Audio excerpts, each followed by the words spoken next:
From our Highly Mazda of Arlington and Hearst studios, this is Sean and RJ on 105.3 The Fan. 3-1 on the way, and this is lifted out into left field. Hit pretty well. Profar going back, still going back. He looks up, and it's gone. Straight away left field, just over the wall. Low, 2 at-bats, 2 home runs, 4 RBIs. It's 5-0 Texas. Pixie with the call in your home for Rangers baseball, and that's how we start off the Hump Day edition during a shortened week. Thank you, July 4th, tomorrow, and hopefully you are still on the roads and not bailing on us today or Friday. This is Sean and RJ on DFW Sports Station, your home of the World Series champs, 105.3 The Fan. 7-0, Nathan Eovaldi helping the Rangers cruise over the Padres, and they stopped this crazy losing streak. This is their longest losing streak against a single opponent in franchise history. Dating back all the way to 2018, they had been just hemorrhaging against the Padres. San Diego had won 9 of their previous 11. They were held scoreless for the 6th time this season. Rangers win. This was the Nate show instead of the late show. Oh, it was the Nate show. Boom, right? Boom, boom. Eovaldi was tremendous. I mean, tremendous. And then Nate Lowe provided more than enough offense in the first inning, mind you. Forget about in general. Just in the first inning, he provided more than enough offense. Courtesy of Sandler, first 198 at-bats for Nate Lowe this year, 2 home runs.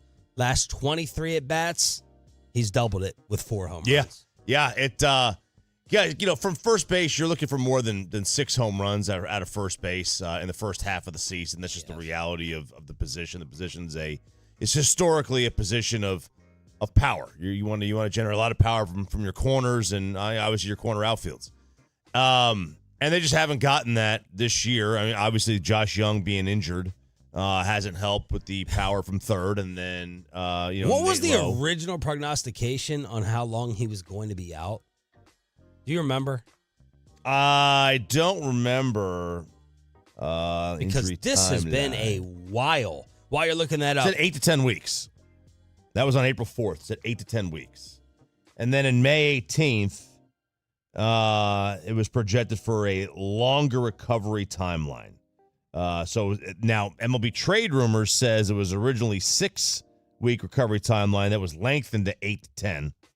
But still, I think this has been, if you go back to April 4th or April whatever, it's longer than 8 to 10 weeks. It's been a while. It's been because they did move him to the 60-day at one point.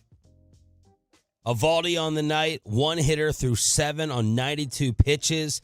4th time this year, he's completed 7 innings. 7 innings, 0 runs, 1 hit, 6 strikeouts, 0 walks. Nails. Yeah, nails, absolutely. You're only allowed one. The top of their order, the first 4 guys in their order, want to combine 0 for 12. You're going to win. You're just going to win that game when you hold the top of somebody's lineup, especially this one. If you look at that lineup, they got 2 guys at the top who are hitting over 300, and Profar and Luis Ariz. And then after that, it just drops off, and it continues to drop all the way down. And he only gave up a hit to the number 9. And Sandler's texting me right now, longer than anticipated due to inflammation in the wrist.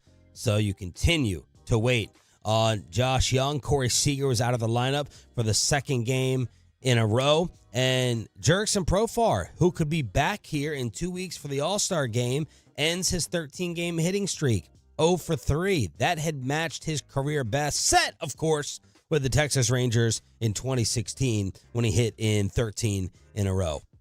Look, Profar's had a really good year, and he made into the phase 2 of the voting, and the voting of phase 2. I'm gonna look this up real quick.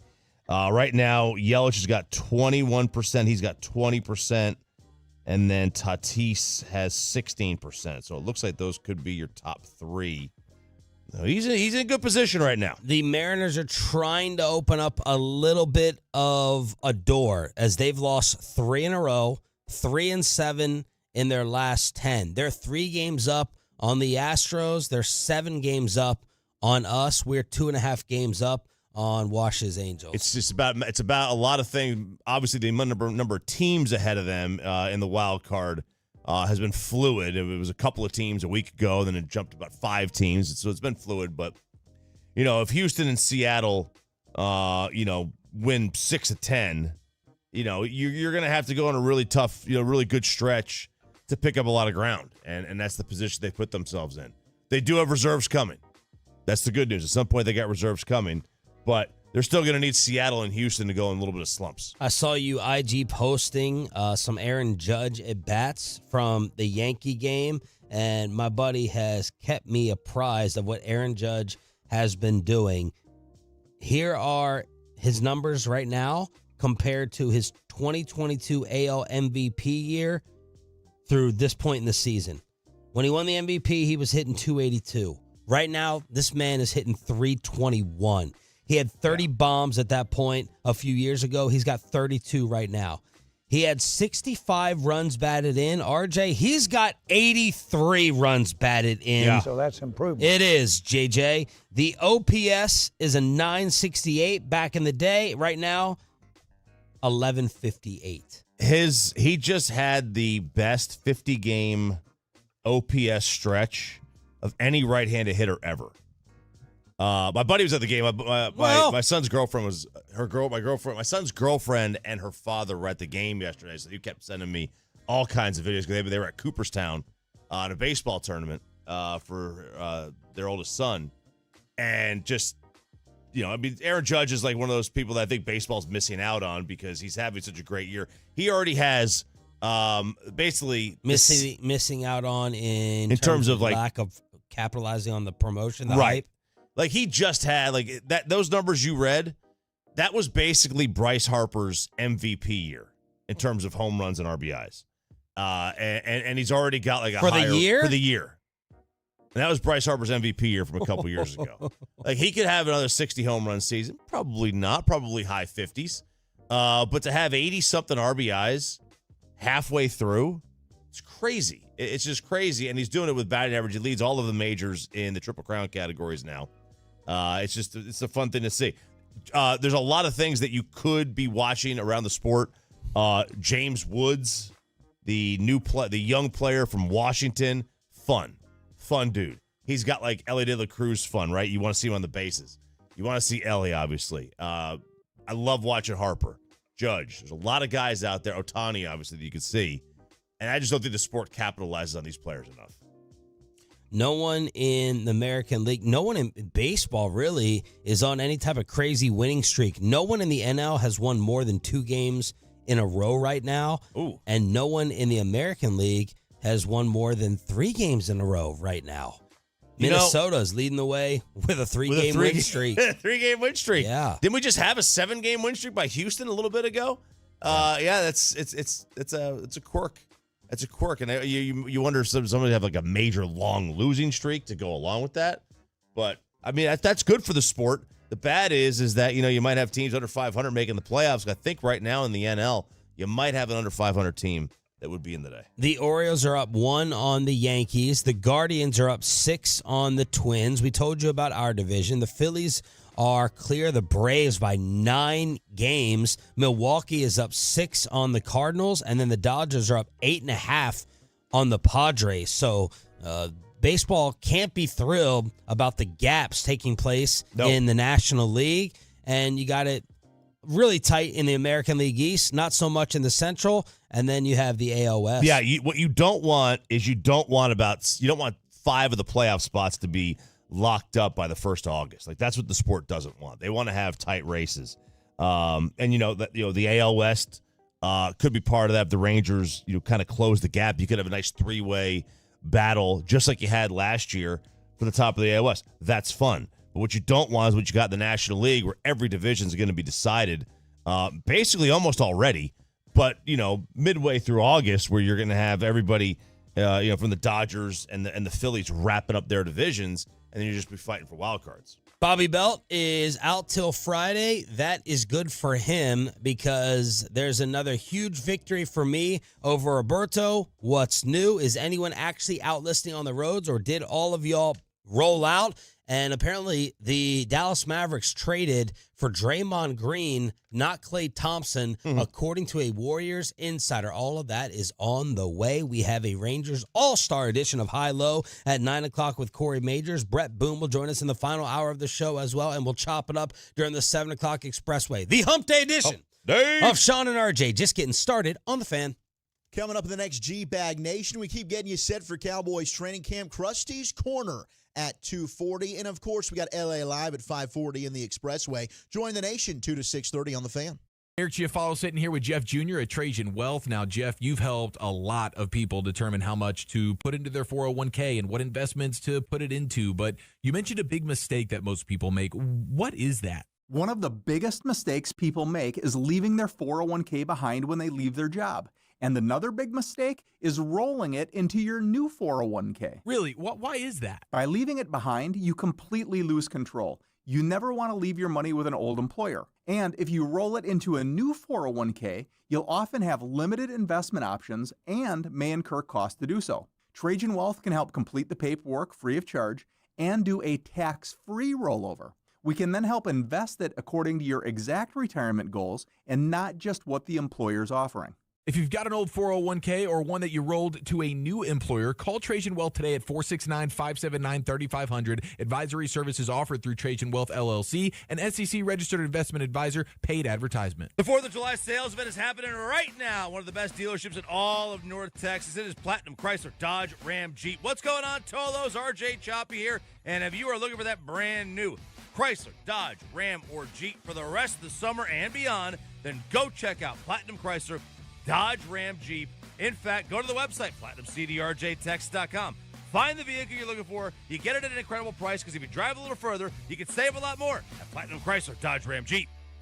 We all know baseball is a long season. I'm Brett Boone from the Brett Boone Podcast. This summer, take a trip down memory lane with me and hear from the legends of the game. So far this year, I've had conversations with Randy Johnson, Pete Rose, Deion Sanders. Plus, every week we look at the state of Major League Baseball, which teams are exceeding expectations, which ones are struggling to meet them. Follow and listen to the Brett Boone Podcast on the free Odyssey app or wherever you get your podcasts.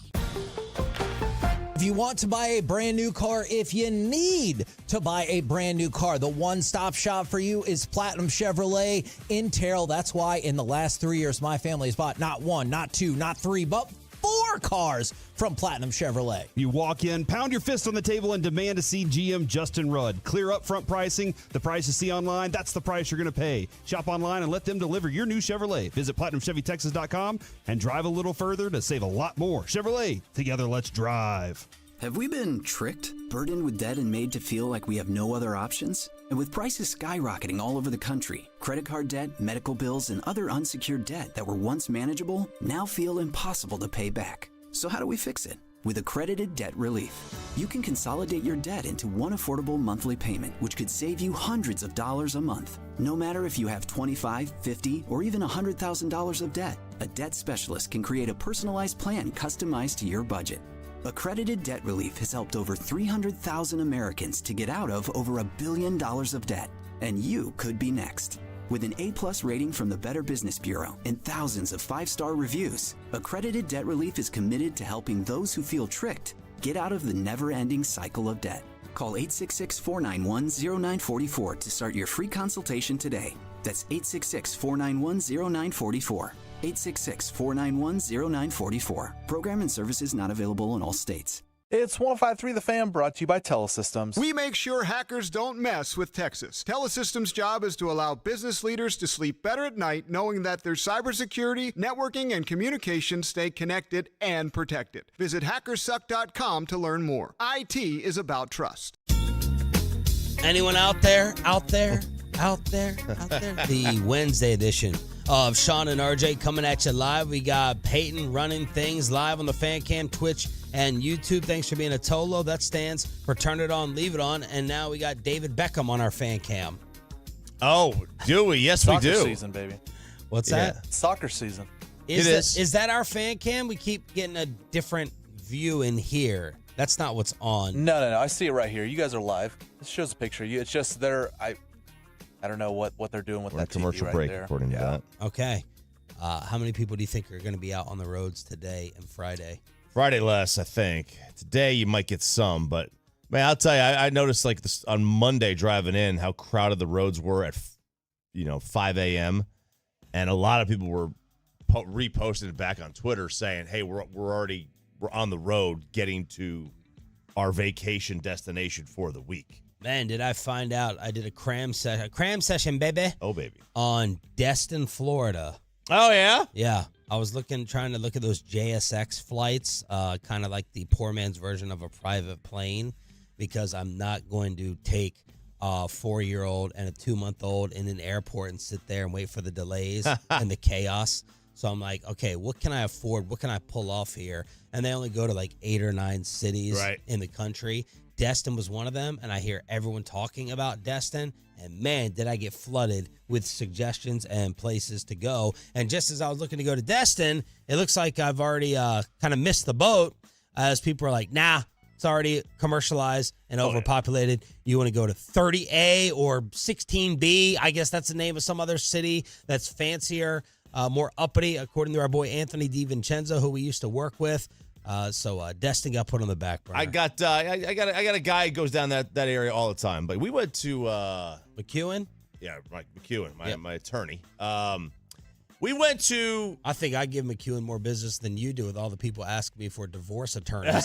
In fact, Facebook Meta AI. I'm glad my wife wasn't looking at me doing any prep on the computer, because I get this Meta AI DM saying, "We're sorry to hear that you're going through," because Ayatollah hit me up and say, "Hey, I saw your list of connections. Got anyone for divorce?" And I was like typing, trying to remember McEwen's name, and I'm like searching divorce, and Facebook now thinks I'm getting divorced. There you because go. I was sitting there looking it up. There's a lot of places in that Gulf Shores area that are smaller, that aren't like commercialized. You get an Airbnb. Yeah. Go on like those Perdido Keys and Cape San Blas. Have you been? I've been down to Perdido, which is like in the Pensacola area. So you can fly to Pensacola and it's about 30 minutes from. I enjoyed it. That whole Floribama, that's commercialized, Floribama, but you go a little bit outskirts of that. Siesta Key, that was an MTV show. You go a little bit outskirts of that, you're much, much less commercialized. Pepe, you ever been? I have not. I have not been. I've been many places, have not been there before. Been many places. Well, I've been many places, including next week. When are you leaving again for Italy? Saturday. And you're working Friday. I am working tomorrow, yeah. Tomorrow's Thursday. Yeah, not tomorrow, Friday, the next work day. But yeah, because so we get back Sunday night, and so I'm taking the next Monday off because I wouldn't get back home till like 11 o'clock probably. We don't land till like 8:30 because of the time difference. So. What is the time difference? It's 7 hours. Okay. Yeah. I'm jealous. You'll probably be hurting on Tuesday as well, but that will be the trip of a lifetime. And I wish Bobby Belt was actually in today to take this big fat L, my WNBA victory, as Caitlin Clark and Angel Reese were named to the All-Star teams. And Angel Reese broke down with emotion. We're talking about Rangers voting. Here are the fan voting totals for the WNBA All-Star game. Who do you think led the way and with how many votes? Because you've been looking at the first wave, the second wave. It's like NBA aprons for MLB All-Star voting. A lot. And so you're familiar with those voting totals and amounts. So I want you to guess who and by what vote total led the way for the girls. I'll guess Asia Wilson was leader? No. No. Third. All right. You know who led the way. Caitlin Clark leads the way. Caitlin Clark leads the way. 700,000 votes. 700,000 on the dot. You like that? Like that. 700. Did you look at No, I did not. some articles? I absolutely did not. Why did you think? And do you think that's low? For example, like in the first wave of baseball voting, Harper and Judge led the way in their respective leagues, and they had over 2 million. Okay. Votes. That makes sense. I don't know their exact total, but it was much higher than that. So the in your face to Bobby is not them making the All-Star games. It is the Fever Aces game that got moved to T-Mobile in Vegas because of my girl Caitlin Clark. They had 20,366, largest regular season crowd at a WNBA game since 1999. And when the Fever, I was checking out the last 5 minutes on Sunday, played, Diana Taurasi sticking it in her face. In your face. She said about the rookie coming out. That game in Phoenix drew 17K. That was their biggest attendance since 1997. There have been 8 games in and my argument with Bobby is like the impact of her. Not that the WNBA is going to take over, but I do think it warrants some discussion because it is a hot topic. There have been 8 games in because Bassick and Bobby's point is that it's not really that big a deal. It's just being forced down our throats because ESPN is being forced to talk about it. And I'm like, look at these numbers. How are you avoiding the numbers? There have been 8 games in WNBA history to draw at least 20,000 fans. 4 of them came in the opening years of the league, 97 and 99. There were only 2 that drew 20K in 24 years, from 2000 to 2023, and then 2 have come this year, both Caitlin Clark games, June 7th at Washington, and then you had last night. I mean, look, there's no doubt that it's... And the Aces Arena, and they're like the dynasty right now, they typically play at their spot that holds 12,000. They had to move it to T-Mobile for another 8K. Yeah, there's no doubt that the intrigue has been much, much higher than ever before. Yeah. In the league. And then the fans, the show up for the crowds, at least for Caitlin Clark's teams and games, have been much, much higher. The All-Star votings are very, very low numbers. Like, $2 Colton million. Cowser had more votes than Caitlin Clark. But $2 million for Aaron Judge. Actually, it wound up being over 3 for both of them. Okay, but if you're talking about $2 million, which you referenced earlier, you're not going to have $1.5 million for women's basketball, like 700,000. Yeah, you're not. It's just the coverage you get. You would think that they got 10 million votes. And I will admit, I'm a little bit disappointed in Caitlin Clark's actual play. She's averaging 16 a night, and she's shooting in the 30s from the field and from 3. So it'd be awesome if she was averaging like 24. She's basically Jason Tatum in the playoffs. 24, 25 a night, 39% from the field and 33% from 3. Like her highest total on many nights. You think it could be her assist numbers, actually, and not her actual scoring. Yeah, it'd be 16 a night. Klay Thompson did that, and he just got a fraction of his contract. Yeah. Traded away for Josh Green. And you looked at the scoring in the league overall. Yeah, I went and looked. So this will be a victory for Bobby, what you're about to say. She is averaging, like you said, 16 points a night. That's good enough for 16th in the league.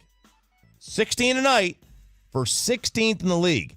There are only 5 girls averaging 20 points or more in the entire WNBA. Ew. For the record, there are... Who's the leading scorer? What's she at? Asia Wilson. She is at 27. Okay. So there's 5 girls averaging 20 or more. There's only 6 averaging 19. And then you get down to 11th, and that's where you start the 17 points a night. So only the top 10 are 18 or more. Meanwhile, in the NBA, in order to get to someone averaging below 18, you're at 28th in the NBA. You're going to have 22 guys averaging 20 or more. And then number 21 is 2023 is Paul George at 19.5. They are starting the smear campaign on Klay in California. Someone says, be careful. Y'all didn't trade for one of the Splash Brothers. You may have just traded for Draymond Green. And RJ has a little message for Klay Thompson's dad after he was unhappy over his son's free agent decision. All that coming your way as the Hump Day edition of Sean and RJ joins forces with the 6 a.m. Club. Hopefully you're part of it next. Hey, miss anything on Sean and RJ? Easier than ever to find the entire show on our Odyssey app, proudly presented by Comerica.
true that you've got to forget something else to remember that Uber Eats has groceries? No, that's absurd. Hey, remember when you used to be Pepper Lady? Pepper Lady? Wasn't it Cinnamon Sisters? Basil Babes. Saffron Squad? Nutmeg Maidens? Paprika? No. Nutmeg Maidens. I just said that. Was it Spice Girls? Doesn't sound right. Was it Saffron Squad?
From our Highly Mazda of Arlington and Hearst studios, this is Sean and RJ on 105.3 The Fan.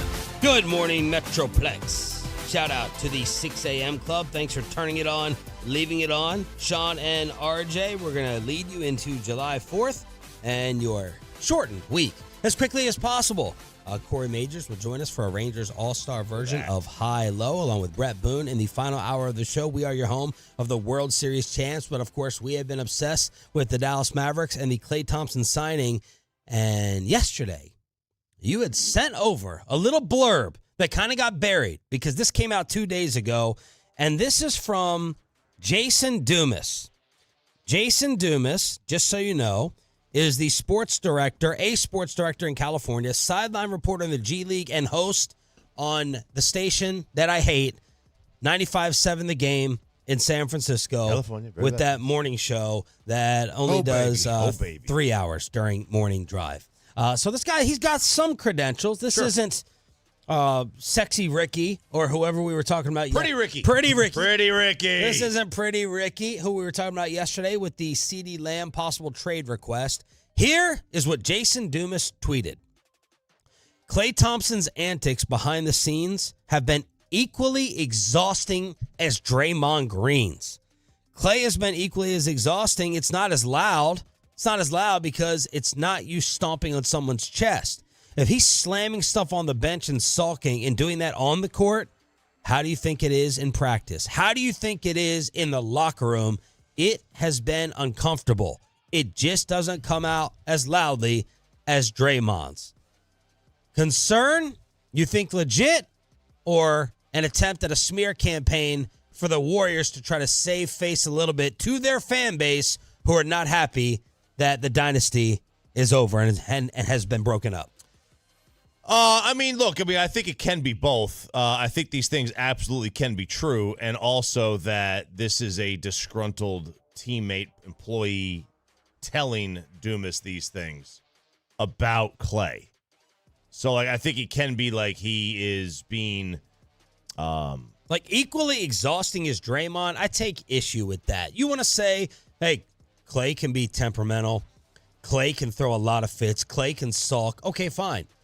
We have that here with our star players as well. But equally as exhausting as everything that Draymond Green put you through, I find that offensive. Right. Would it surprise me if Draymond rubbed off on Klay after a decade? It would not surprise me at all.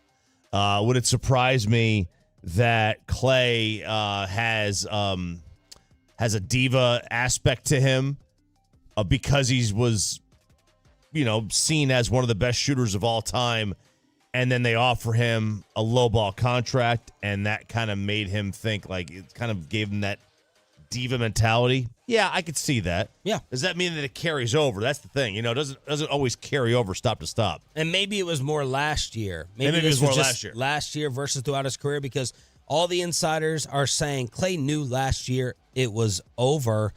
He's obviously dealing with the emotions of 2 major injury recoveries. Yeah. And as he admitted in one of the post games, you're also dealing with a decline in your game. He's like, it's tough. You're one of the best players in the league, and I'm sitting here coming off the bench. That's a lot of negative emotion. Yeah, if I found out that Klay this time 8 years ago was doing the same thing, that's one thing. Yeah. If it's just last year, I don't really care about just last year because I get it. Because he felt like he was underappreciated with the contract they gave him. And then obviously the decline in play and the decline in talent as you age is got to be tough for somebody to deal with. Look, this is the morale that I always talk. Sorry, were you done? Go. Yeah, that's it. Yeah. This is the morale that I always talk about no matter what your job is. You got screwed on a contract. They're not giving you any offer, but yet they want you to go ahead and come to work every single day as if that stuff does not exist. It's just not realistic, and in many cases, humanly possible. And it sounds like Klay Thompson was playing with this bitterness all of last year. As you said, hopefully it doesn't carry over to years prior. But, man, the jolt of emotion and appreciation he is going to feel, this is going to be so great for him emotionally because he can be treated like an absolute hero at the AAC. The first time when those 3 balls are in the air and that American Airlines crowd is all holding their breath and waiting to explode when the first one goes in, or when he's trying to make his 3rd one in a row, that brand new team, brand new fan base feeling, it's going to give him an adrenaline high that needles couldn't. Yeah, look, there's maybe some needles could. There's obviously going to be he's going to go on a heater. There's going to be a game where like these needles I've been taking. Oh, baby, look at that. Oh, yeah. Look at those track marks. Yeah, baby. What happened? You gave me these. Oh, at the place at the time, the place I told you to go. The blood testing. Yeah, they got you bad. Got me all bruised up. Then I go to the hospital with my daughter, and I have a short sleeve shirt, and they're looking at me like, do you need to be admitted here? Yeah. You need a bed? You need to come in? You need something? Man. Did they ask her any questions? Man, we'd like to ask you some questions. Yeah, sir, can you leave the room? Yeah. But anyway. It could absolutely be that it was just last year. Again, if this goes back 2, 3, 4 years, much more concerned. If it's just last year that he was temperamental and a pain in the butt to be around, then I have no doubt that it was situation caused and not necessarily that this dude is a diva. He might be. We don't know. He might have done a great job of hiding it. Of course, yesterday, all the national shows were going to focus on the Lakers getting left out in the cold. And the Mavs, little old Dallas, little old Dallas, Texas, beats mighty Los Angeles. And the great Brian Windhorst on ESPN explained why it was just a better fit here. I actually probably don't think it was that close for Klay. I mean, I know that the Lakers are a big draw because they're his hometown team, but they're not comparable to where the Mavericks are from winning, from competing for championships. The Mavericks are right there on the doorstep, and they were here in LA with Nico Harrison, their general manager, with Jason Kidd, their head coach, and they presented him with a very clear plan of how they were going to use him. And as you mentioned, there's clearly a hole exactly where he would fit in as a spot-up three-point shooter, an above-the-break three-point shooter, especially where he could really thrive in what they've already got going. You know, I found that kind of funny when Windhorst is like, yeah, they sold him. They got the perfect role for him, just shooting threes. And I'm like, is that really that rare of a role in today's NBA? Today's NBA. Yeah, on the break, we want you to stand out there and shoot it, Klay. We have this specialized offense and role just for you in mind. Nobody's ever done this. Not the team you play for currently. They don't do that at all. The Lakers, they would have you in the post. The Lakers didn't just hire a catch and shoot shooter as their head coach who wouldn't be able to draw up plays for you. Or draft one. Or they didn't just draft one either. That basically is like a clone of yours. They didn't do that. There's no way. It had to be Dallas. And then Windhorst with one more comment on why this was just a pretty easy selection. Here's the thing, like the Lakers are still a bit of a mystery. JJ Redick, we're not exactly sure what his system is going to look like, how he's going to operate. Klay knew for months he was leaving the Warriors, and he got to spend the whole spring basically shopping. He watched Dallas win 3 playoff series and go to the finals. A total recruiting pitch for him, whether they knew it or not. So the fact that the state income tax was a factor in making this actually worth a little bit more money than the Lakers offer, I guess I'll throw that on the pile. But I think this was probably a pretty clean decision that it took Klay. He wanted to hear the Lakers out and get past the heartstrings there. But Dallas makes the most sense for him in a vacuum. Yeah, look, I mean, the Mavs did get a good boost from the finals run. I mean, there was a lot of fun that was added to that. The last time they went on a finals run, they didn't have that. Why? Because the league went to a lockout immediately after, and everything got pushed back. And then Cuban basically basically blew the whole team up. They didn't get a real benefit from that. Yeah. There's obviously intrigue of playing. Kyrie's a big draw for players. He's liked around the league. Yeah, he helped recruit. Yeah, I have no idea what kind of draw Luka is. I don't know if players enjoy playing with him in that style of basketball. And Tim McMahon says he's not going to recruit. No, it's not who he is. And I wonder if that's just a Euro thing. Like, does Joker really recruit? Giannis? I don't think so. I don't know. Giannis maybe more so. Maybe. He's apparently trying to recruit Westbrook. I don't know. It's just there's different elements to that, but Kyrie certainly does, and I think that he is a draw. Then you have Klay's dad.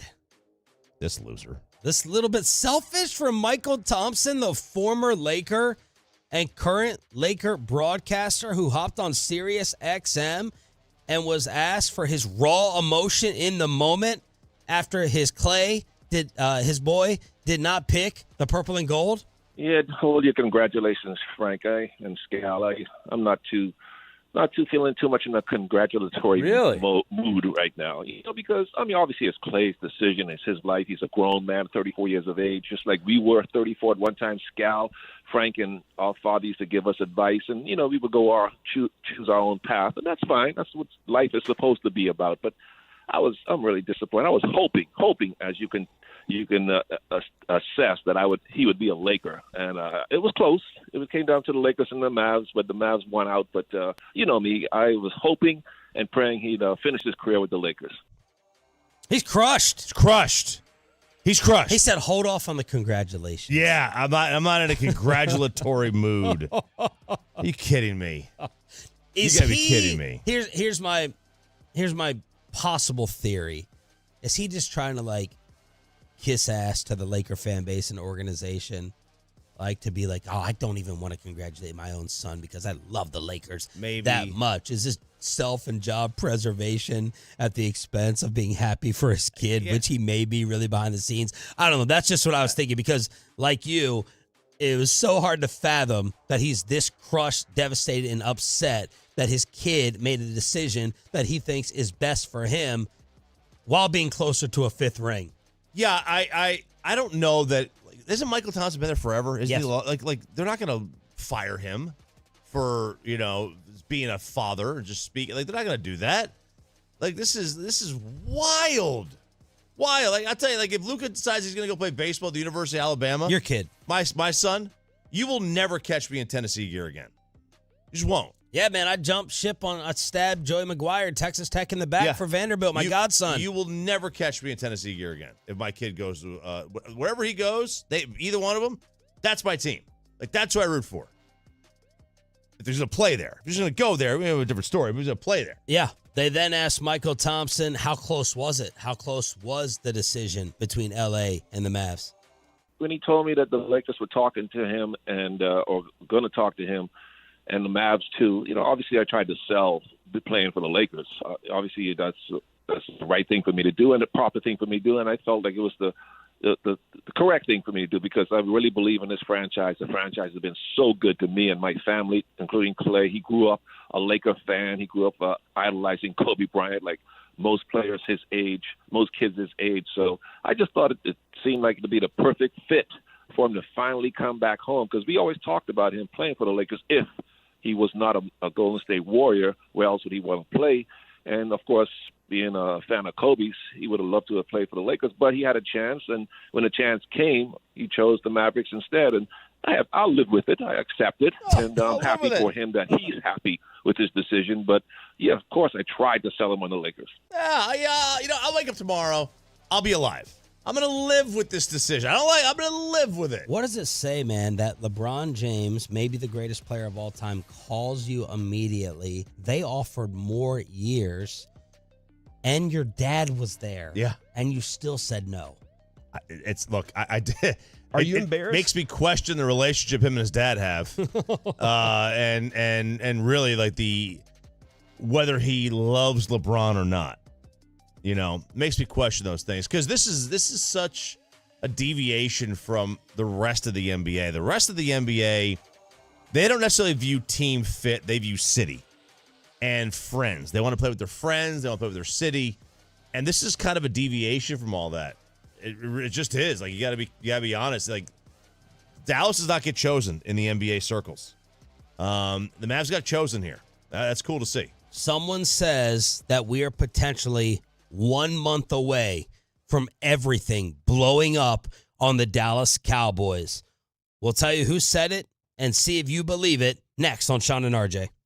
We chapter your favorite segments and even bring you the entire Sean and RJ show. Thank you. It's all there for you on our Odyssey app, presented by Comerica. Cashback is not available on gas in New Jersey and Wisconsin. Billy, your gas light's on. We need to stop and fill up. No way, Jen. Gas around here is too expensive. We can make it a little further. Billy, listen to your big sister. You don't need to drive all over searching for the lowest gas prices. Do what I do and use Upside. Upside? Do you live under a rock, Billy? Upside is the hottest cashback app out there. It's free to download, and you get real cash back for every gallon of gas you buy.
Uber Eats has low fee products? I got to remember that. Well, you know, they say in order to remember something, you have to forget something else.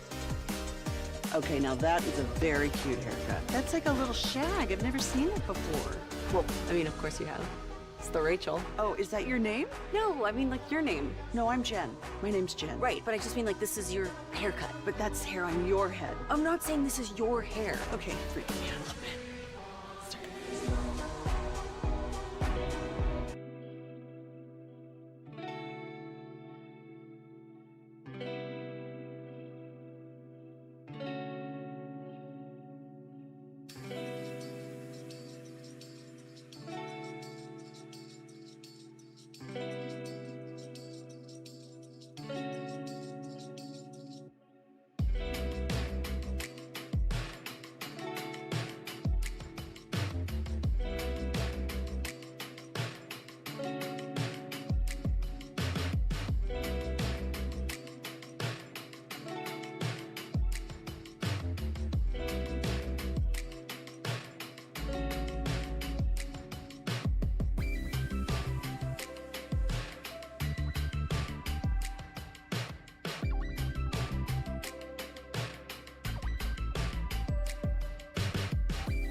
Now, with the latest technology from DFW Security, your local experts for over 30 years. DFWsecurity.com. And it's back to Sean and RJ right here on 105.3 The Fan segment here, brought to you by Cars for Kids. Donate today at carsforkids.org, and also brought to you by the personal injury lawyers Frankel and Frankel. If you've been injured in a car or truck wreck, call Frankel first, 214 or 817-333-3333. With Frankel and Frankel, there's never an out-of-pocket cost. They only get paid when you win. Frankel and Frankel, the go-to car and truck wreck attorneys in Dallas. A special surprise for the 6 a.m. Club, our best audience of the entire show. Thanks for turning it on, leaving it on. Your home of the Dallas Cowboys. The headline from Mike Florio, ProFootballTalk.com is Cowboys are running out of time to avoid a mess. And there's one line in here that just hit me based upon what I said 24 hours ago, that like the positive influence on my right shoulder wants the Cowboys to win 12 games again and hopefully make it to the NFC Championship game. But with the way that they've handled this offseason, the devil on my left side, and I don't want this as my preference, I want to make that clear, but the left side is like, I just want to see it all burn to hell. I want to see it implode right in Jerry and Steven's face. And I saw this line, and I had to hit up Florio as he wrote, all this is potentially going to blow up later this month. So let's talk about the possible blow up and everything else with Mike Florio on the D&M Leasing Hotline, joining us live on Sean and RJ. Good morning. You're not busy? Everyone else taking off? You're not busy this morning doing all your shows? Well, I'm busy, but just in a different way. Our show's on hiatus. It always is this time of year, but I do my PFTPM podcast in the afternoon. I'm able to sleep in the morning until I wake up. I still wake up at the time my alarm would go off. It's just nice waking up without the alarm going off. So I happen to be sitting here plotting my next piece at PFT when you texted, so I was available to talk. So it's good to talk to you. Awesome. Thank you for joining us, brother. All right, talk about how this whole thing could potentially blow up. Well, you've got the three guys whose contract situations remain unsettled. And this is the reason why they weren't able to go all in with free agents. They had to figure out Dak's contract first with that $55.4 million cap charge this year. And a $54.5 million dead cap charge next year if they don't work something out before his contract voids. As a starter, if they sign him after the contract voids, they go above and beyond 54.5 with whatever cap number he'd have. And then you got CeeDee Lamb at $17.9 million in his fifth-year option, who is not willing to be patient and is reportedly planning not to show up for training camp. That was the thing that really sparked my brain to look at this and say, okay, CeeDee's not going to show up, reportedly. Micah Parsons shouldn't show up at all. And I know he said he's willing to be patient. I don't care what he said. He plays a position that's conducive to injury. If you suffer an injury that falls between career-ending and something he could recover from to the point where he's never the same, that prevents him from ever getting the kind of money he already deserves. The problem is they can't get to him because first they got to get Dak solved, then they got to get CeeDee solved, then they move to Micah. They need to get all three of these done. These should have been done months ago, and it's all potentially coming to a head. If CeeDee holds out and if Micah does what Ezekiel Elliott did 5 years ago, because remember, Zeke showed up for the offseason program in 2019 and then didn't show up for training camp, and it was a surprise. Even though Micah is saying he is willing to wait, maybe between now and July 24, he says, screw that. I want my contract. I'm not showing up. If two of those three don't show up for camp, that's a problem for the Cowboys. Why not all three do that, though? Like, why strength in numbers, all three just say, hey, look, you're gonna get us all signed or we're all skipping camp? Well, because Dak doesn't have any reason to skip camp. He's holding all the cards. He's got all the leverage. And all he's got to do is go out and play well this season, and he hits the open market. They can't restrict him. They can't restrain him. He becomes a free agent. And I think at some level they're pondering the possibility of letting him find out what else is out there for 2025 so he'll know that he should take the Cowboys offer after the season ends, if that's where it goes. And I think based upon the fact that we don't have a deal yet, and we didn't have a deal at a time when that cap space would have made a difference because it could have caused CeeDee Lamb to get a new deal, Mike could get a new deal, money left over to sign other players. I feel like this is going to go into next year. There's still a chance they get it done before the start of camp. But if I'm Dak, there's no reason to hold out. I got one more year, and then I go wherever I want to go, even if I end up staying exactly where I am. How do you think the Goff and Trevor Lawrence deals affect Dak, and do you think we are looking at $60 million a year now? I don't think it affects Dak because Dak's leverage comes from the fact that he's in the final year of the contract that he signed after the Cowboys dragged their feet for far too long. They should have gotten him signed after his third NFL season. They benefited from the final year of his rookie contract at $2-4 million, something that was embarrassingly low relative to what Dak had accomplished. And then they got tagged for a year, and then when they tagged him the second time, that's when they finally woke up and realized, wait a minute, we're screwed here because next year he's Kirk Cousins. Next year, the only way to keep him is to give him a 44% increase over his 20% bump from his first-year franchise tag. We're not going to do that. We better sign him. And when he did that 4-year, $140 million deal with all the triggers in there, with all the things in there that kept them from franchise tagging, that forced them back to the table after 3 years, I remember saying, hey, this is better than Patrick Mahomes' contract. And look where Dak is. And the leverage comes from the contract. The market is the market, as Tua Tagovailoa said a few weeks ago. I think Dak was already in position to get to 60 if he wanted to get to 60 without Lawrence and Goff. Lawrence and Goff getting what they got makes it an even easier argument, but that leverage all flows from the urgency to drop the cap number for this year and next year. Mike Florio, ProFootballTalk.com, joining us live on the D&M Leasing Hotline on Sean and RJ. Let me play devil's advocate with... Devil's doing fine on his own. All right, let me play advocate with today's NFL practice rules and the offseason continuing to become less and less important with what the players don't want to do. So what if Micah or Lamb miss training camp? Does it really matter with today's practice rules? Well, yeah, training camp is the foundation. That's where everything gets up to speed. That's where guys are in shape and ready to go when the season begins. And because of the practice rules, there's a certain baseline you want to have when week one rolls around, because we've seen the first 4 weeks of the season now are almost a continuation of training camp, getting guys into their best possible shape. If you want everyone to be ready to go out of the gates and compete with the Eagles and the Giants and the Commanders, in a year where it feels like those other three teams were able to improve, although the Giants, it's arguable whether or not it was a net gain. But for the Cowboys, what have they really done to improve over what they were last year? So it's going to be a challenge, and you don't want to be starting off 1-3 or 1-2 when you could steal a couple of games early that maybe you would have lost if your guys weren't ready to go. So it's always important to have your guys there for training camp. When there's pressure, when there's scrutiny, when there's attention, when Mike McCarthy is in the last year of his contract and Bill Belichick is hovering out there, there's just so many things that are going on for this team right now. They've got to get these contract situations worked out. Mike is a foundational player on any team in any era, and they need to get that figured out. CeeDee Lamb, I don't know what they want to do long term, but I'm sure they'd like to have him there this year for $17.9 million. And Dak, they presumably want to keep around indefinitely. And the thing about, because I get the argument all the time, just let him go, just let him go, just let him go. Who are you going to replace him with? That's why these quarterbacks keep getting paid, because even though I'll say, well, who were the Jaguars bidding against when they gave Lawrence his contract? Who were the Lions bidding against when they gave Goff a contract? They're bidding against the possibility of being caught with no one. Yeah. And what do you do when you have no one? Who do you get? Where do you turn?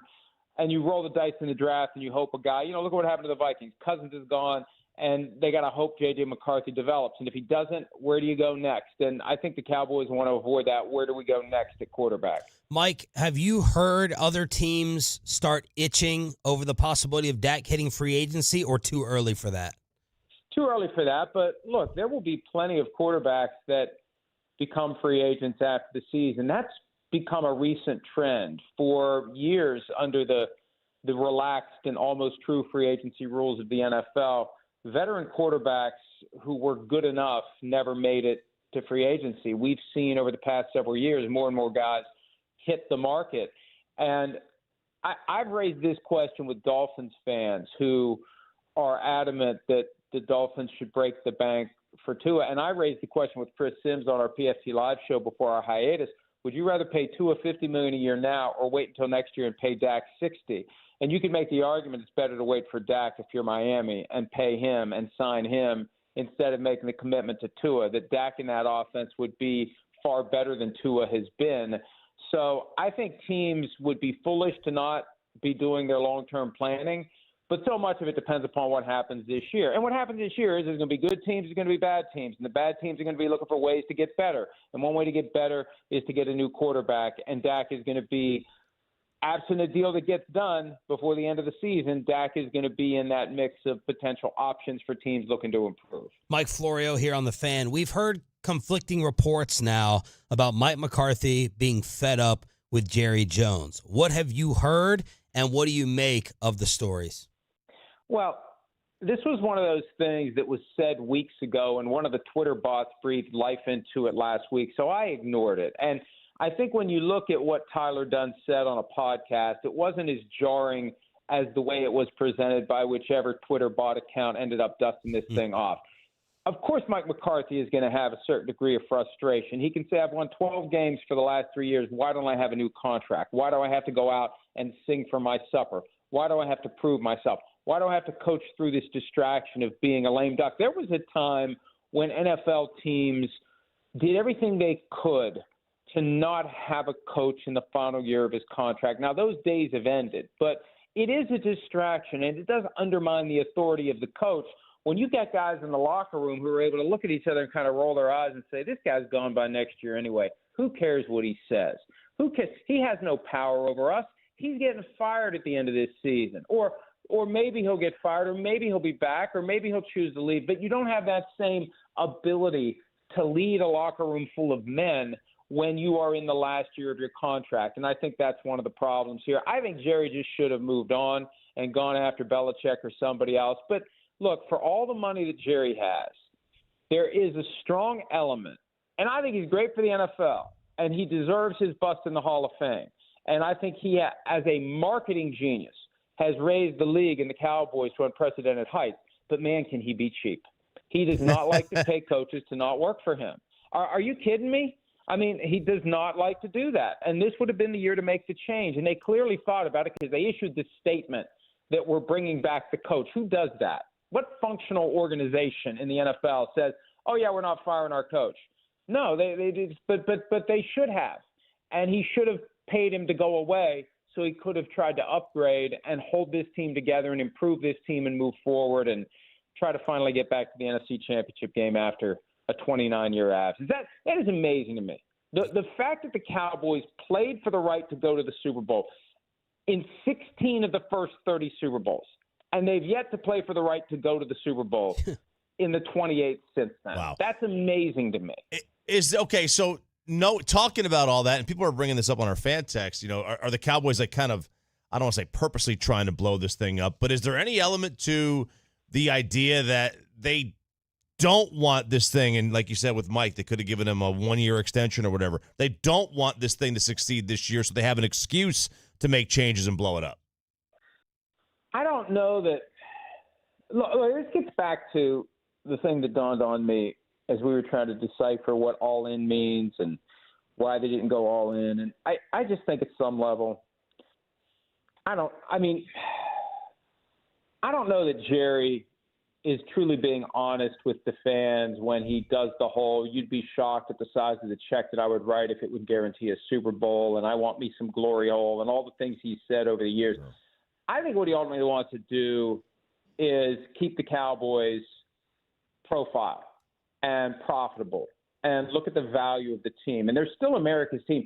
Even though they haven't played in the conference championship game since January of 1996, they're still the biggest draw.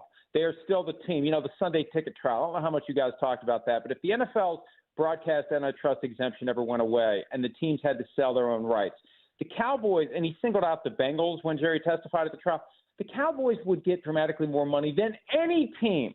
They are the most marketable, profitable, significant brand in the NFL, and he's kept them there without a good football team. I just wonder how much of him and his shtick is the carnival barker outside the big top tent doing a hell of a job getting people to go inside, no matter what the quality of the flea circus is that's going on inside the three-ring circus.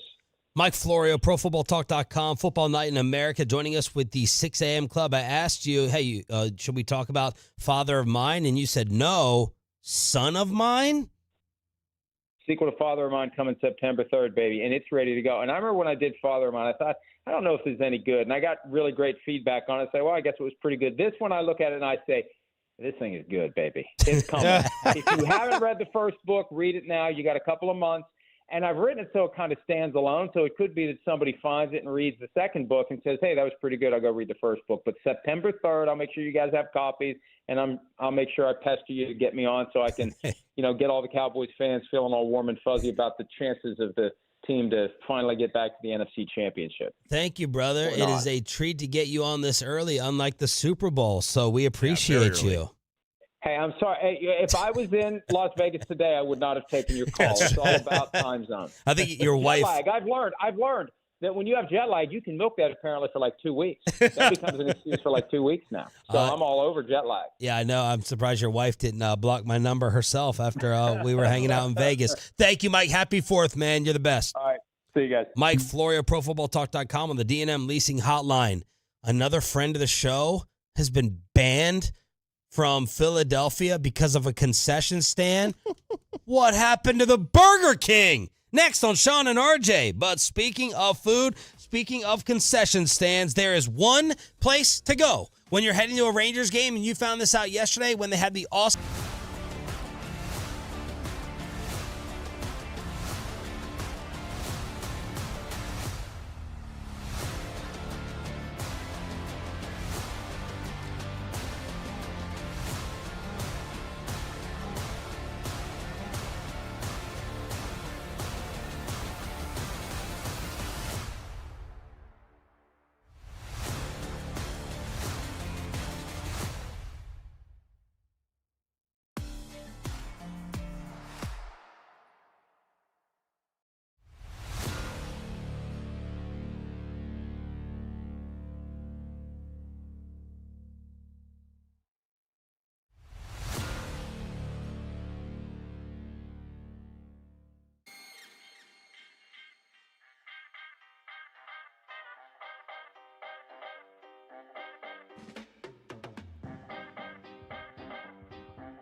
think it's true that you've got to forget something else to remember that Uber Eats has groceries? No, that's absurd.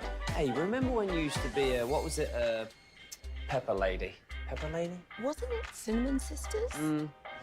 Basil babes. Saffron Squad? Nutmeg maidens? Paprika? No, Nutmeg Maidens? I just said that. Was it Spice Girls? Doesn't sound right. Was it Saffron Squad?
Of AT&T Stadium. Hang with the Cowboys and help save lives. For more information, go to krld-fm.org.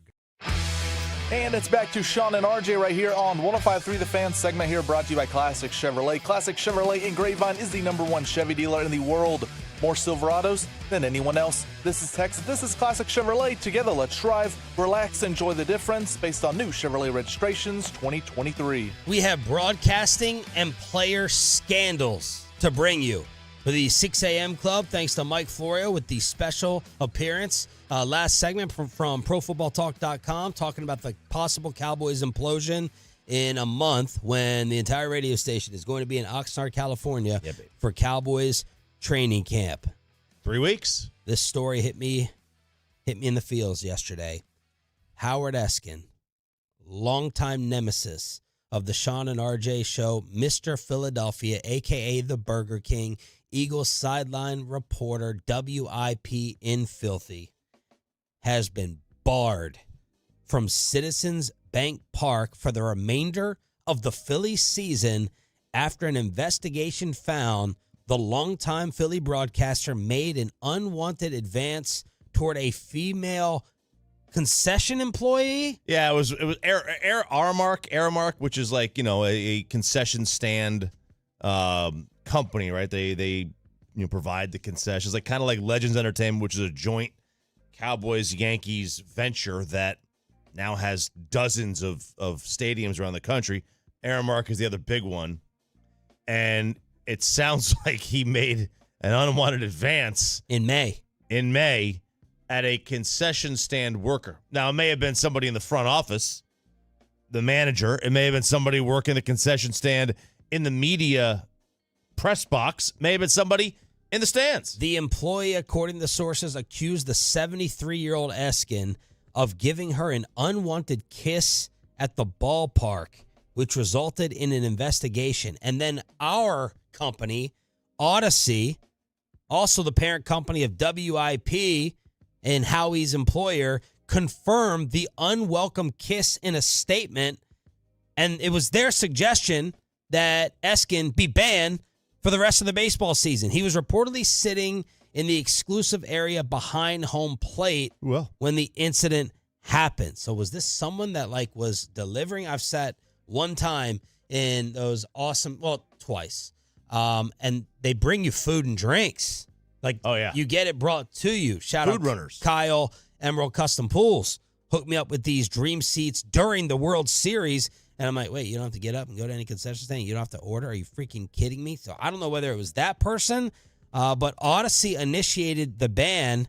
And then someone yesterday who works in Philly said he has not been at the ballpark since late April, early May. This explains it. He's the best. I'm fascinated to see what else comes out of this in terms of more details. Because I do, was it one of those food runners? Because if it's behind the counter, how are you going to get to her behind the counter? I know there's a lot of questions that I still want to get answered because this is wild. This is, first of all, it's completely inappropriate, but also I can't even envision a situation where he would be in a position to do that. How did this happen? And at what kind of creepy old man vibes are we getting here? My gosh. Well, much to the delight of many of you who have given us grief for years, every time we've done crosstalk with the enemy, this is probably the end now, Pepe. You will not be dialing up Howard Eskin to preview the Eagles moving forward because. Oh, really? Well, I mean, I know you can excuse anything. Yeah. You don't care about any of that. Not the act, but. Not excusing the act. I know you don't think you should disqualify. We can't have him on without bringing this up or taking a shot. Oh, no, we absolutely we bring him on and we absolutely say we absolutely take shots at this. He's not going to be cool with that. We can slyly ask the questions. So, Howard, do you think when the Eagles are they?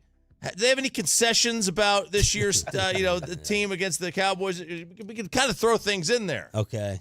Okay. Who's concession stand jokes? Yeah. Like we did the cheese references. Kiss me on the phone. Who's the big? Yeah. There you go, Peyton. Good stuff. What is this? Kiss Me on the Phone by Soulja Boy. Dude, this is like an intro music for him. Basically. All right, what other type of vending? Who's the big hot dog on the team this year? Atolo said, the wrong kind of brotherly love, Howard. Yeah, the wrong kind. Someone said, did he ask her, do you want to have it your way? Burger King reference. Dear God. That's a good joke. Yeah, it is. Right there. So, Howard Eskin, will he survive? How long will he be on leave? Is he still going to be the Eagles sideline reporter?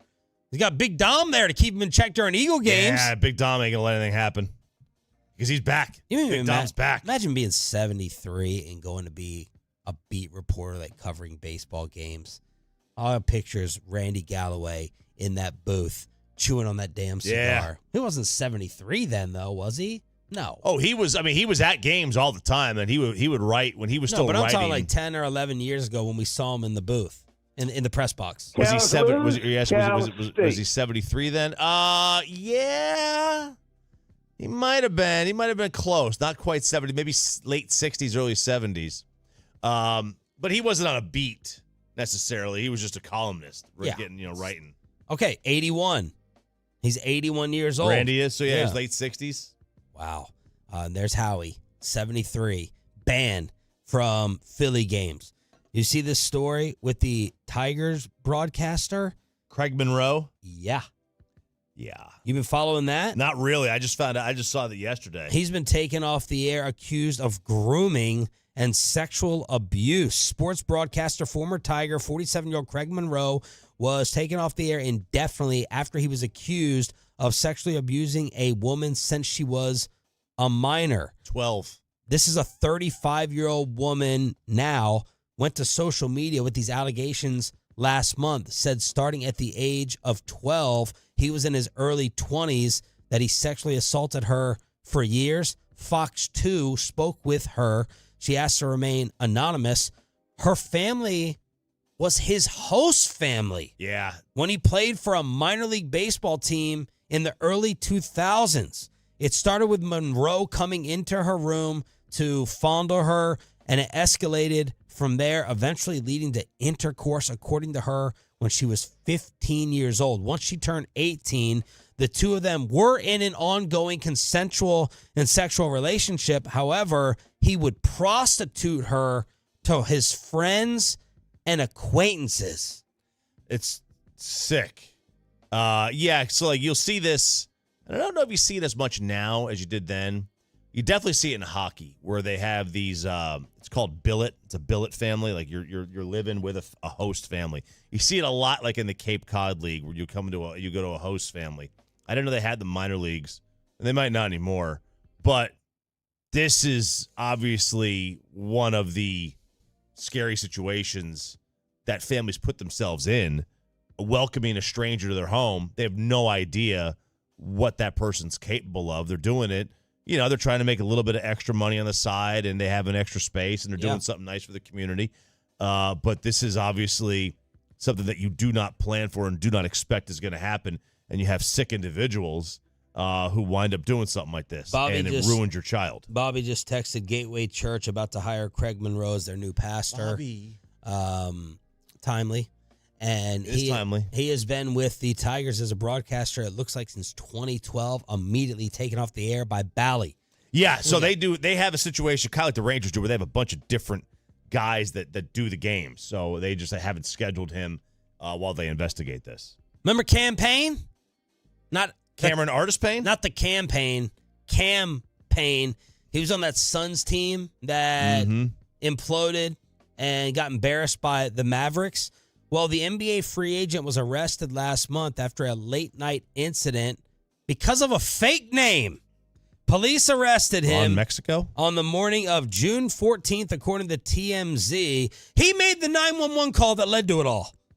That's gotta hurt. Scottsdale police said that Cameron Payne called them at around 2:44 a.m. after getting into an argument with his girlfriend. Police showed up, and the couple said, "Your presence is no longer required. We don't need you." Officers said, "Okay, we can finish the investigation if you give us your name and date of birth. We got to fill out the paperwork." Payne refused to tell them who he was, repeatedly telling them that his name is Terry Johnson. Not Ron Mexico. No. Terry Johnson. Police then said, "We think you're lying to us." And he said, "That's fine." He eventually wrote his name down, but told them, "No, that's my fake name. Can you please leave?" At that point, they said, "If you don't give us your real info, you're getting handcuffed and arrested." He said, "If you want to arrest me for giving you a fake name, congratulations." Well, they did. And that's exactly what they did. Arrested him, took him to jail, 2 separate charges. Now, you may be asking yourself, how can I get arrested for not giving my real name and an alias or whatever? Is that obstruction? 1 count of refusal to provide a truthful name and 1 count of false report to law enforcement. So there you go. Old Terry Johnson. Terry Johnson, getting man. locked up, and he called the cops on himself. Does Terry Johnson have a better NBA career ahead of than the Campaign does? And all, 7 points and 2 rebounds and 3 assists. Fake name. I think a lot of athletes. I assume this is his alias that he has anyway. This is his Ron Mexico. This is his hotel name. Yes. Because everybody knows that when Cameron Payne shows up at the Hampton Inn, that everyone's just going to be flooding the lobby and the continental breakfast and the fake eggs. We're all going to be flooded down there. Phil, would that be your alias now? Phil Russell? Yeah, I guess it's stuck around Phil. I don't know what else you would call me. I like Peyton, but yeah, I guess we'll go with Phil. Okay, yeah, Mike Bassett would say Phil Russ. I'm sure it's a perfect question and topic to ask what RJ Choppy's alias would be, because I'm sure you've thought of it many times. I had a good one back in college. I forgot what it is now. I think right now I just call myself Paul Orndorff, Mr. Wonderful. Oh, okay. Yeah. There it is. Kevin Hagelin would be proud. It's Sean and RJ. Bobby will be back on Friday. Thanks for being a Tolo, y'all. That stands for Turn It On, Leave It On. A loaded first 90 minutes of the show. Let's keep it going. RJ Choppy is going to campaign for your Texas Rangers, the home run derby that you're actually going to see in Arlington. And what's Klay Thompson really like? All that on the way as the Hump Day edition. Good morning, Ollie, and happy birthday in a few days, little man. We continue on the Fan. But tomorrow, we're all excited. And maybe today and Friday, you're getting some well-deserved time off. Got to remember to stay safe out there.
Uber Eats has Lola V products? I gotta remember that. Well, you know, they say in order to remember something, you have to forget something else. Okay, now that is a very cute haircut. That's like a little shag. I've never seen it before. Well, I mean, of course you have. It's the Rachel. Oh, is that your name? No, I mean like your name. No, I'm Jen. My name's Jen. Right, but I just mean like this is your haircut. But that's the hair on your head. I'm not saying this is your hair. Okay, freaking me out a little bit.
Hiley Mazda of Arlington and her studios. This is Sean and RJ on 105.3 The Fan. Simeon is struck out and lined to third.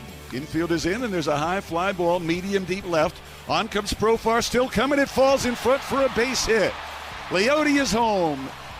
It is 6-0 as Marcus Simeon finally gets one to fall. An RBI single, his 45th run batted in. The Hall of Famer Eric Nadel with the call on this radio station as the Rangers.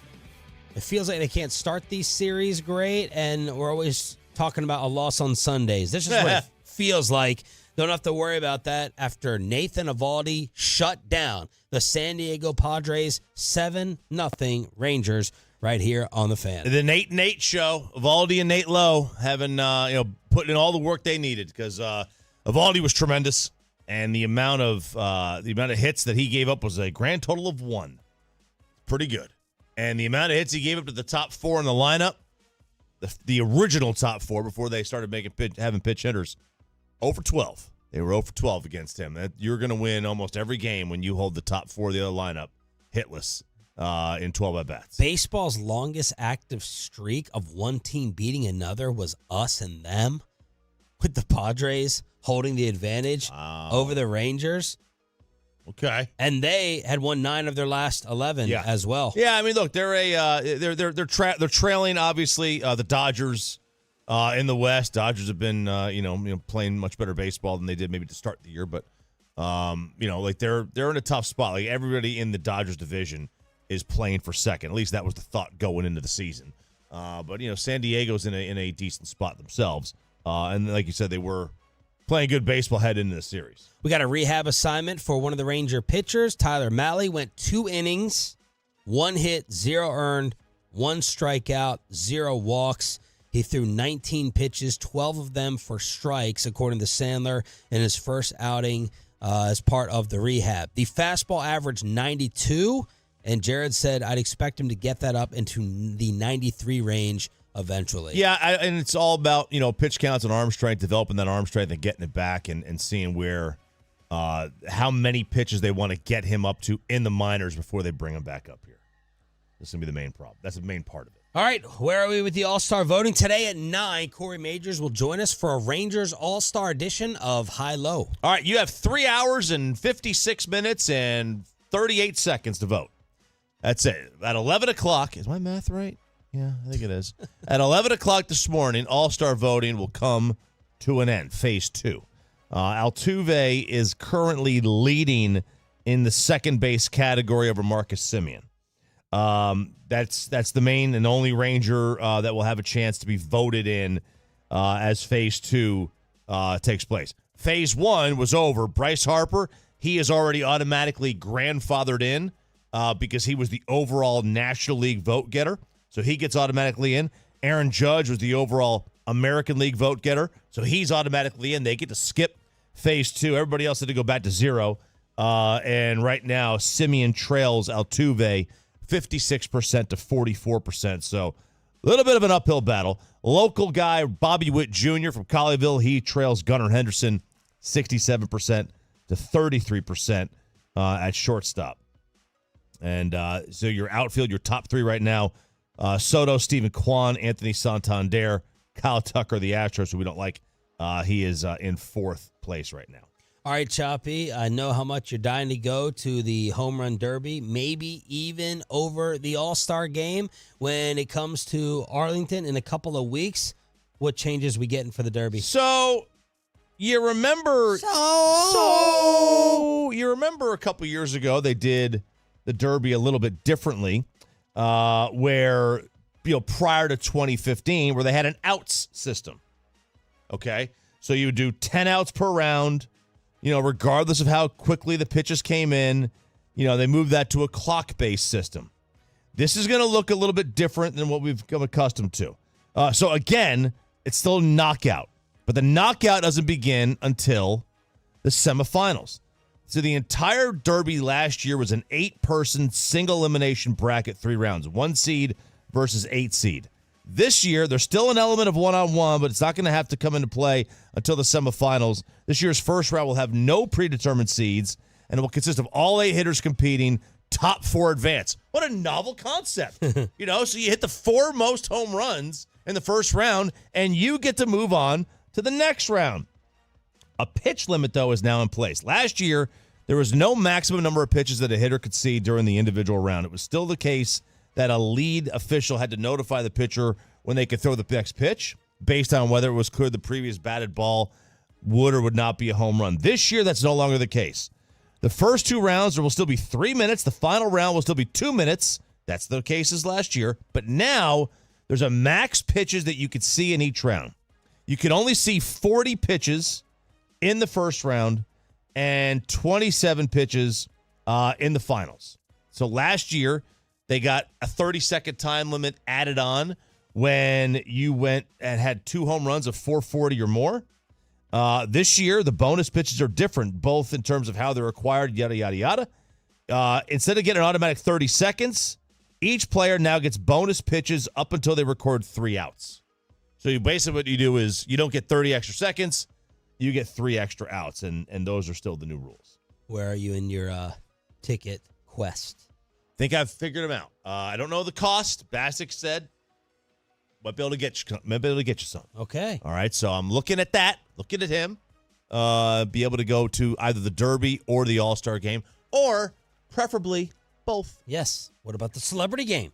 Have not acquired or inquired about the celebrity softball game ticket. And is there a celebrity you'd be dying to see? Do we have that lineup? Do we have that roster? It keeps it's fluid, as they would call it right now. I think what I did notice is that you are going to have Pedro Martinez is going to be in it. Some of the let's see, here we go. We got Kane Brown, country star. Tyrese Maxey will be in it.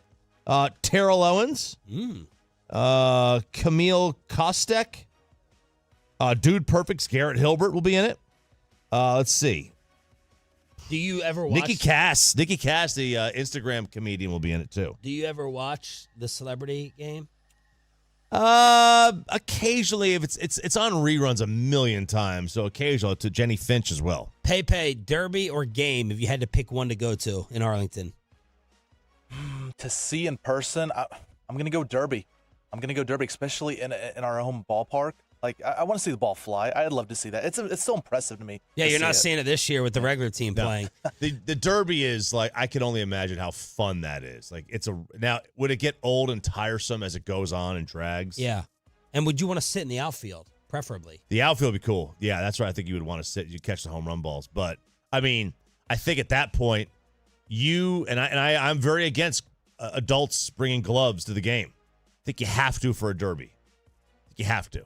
877-881-1053. Ohtani will not participate in the Derby. Yeah, it's another miss. So they're losing out on Ohtani and Judge. Just the 2 leaders in home runs in both leagues aren't going to be in the Derby. That's cool. No worry about this one. Maybe they should offer, who's it, Century 21? They're still doing things. How about just offer them $1 million to the winner? Maybe they'll play. I don't know. Maybe Shohei needs the money for his gambling habit. All right, let's move on to Hard Knocks last night, featuring the New York Giants. What intel can we get on one of the teams in the NFC East? This was their general manager at the Senior Bowl, igniting talks. Remember Brian Burns? The Panthers got burned by not accepting a better offer than they eventually pulled off with the Giants. This is apparently how those talks started with the Giants GM and others at the Senior Bowl. You guys want to move up to 6 from 33? No? I'm going 8. Just checking. Never hurts to ask. Bean, you want to come up to 6? Where are you? You can't afford a top 10 pick. Can't afford a pick. You want to get us COVID ones for Burns? Ooh.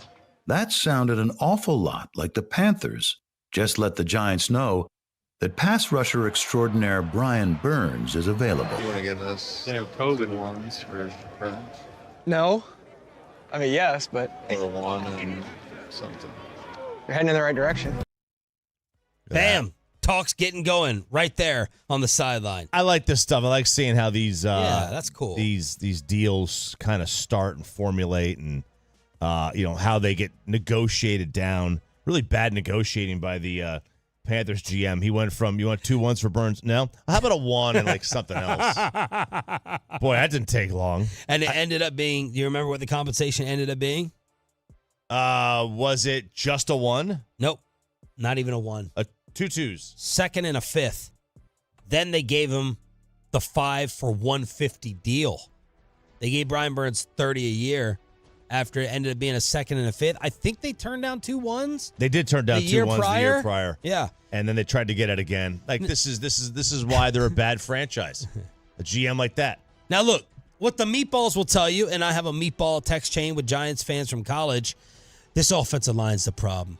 It's not Daniel Jones. It's not any quarterback. It's not Eli. It's the offensive line, and it has been for years. And this is Joe Shane, the general manager, kind of saying that Pat Mahomes couldn't even come here and dominate.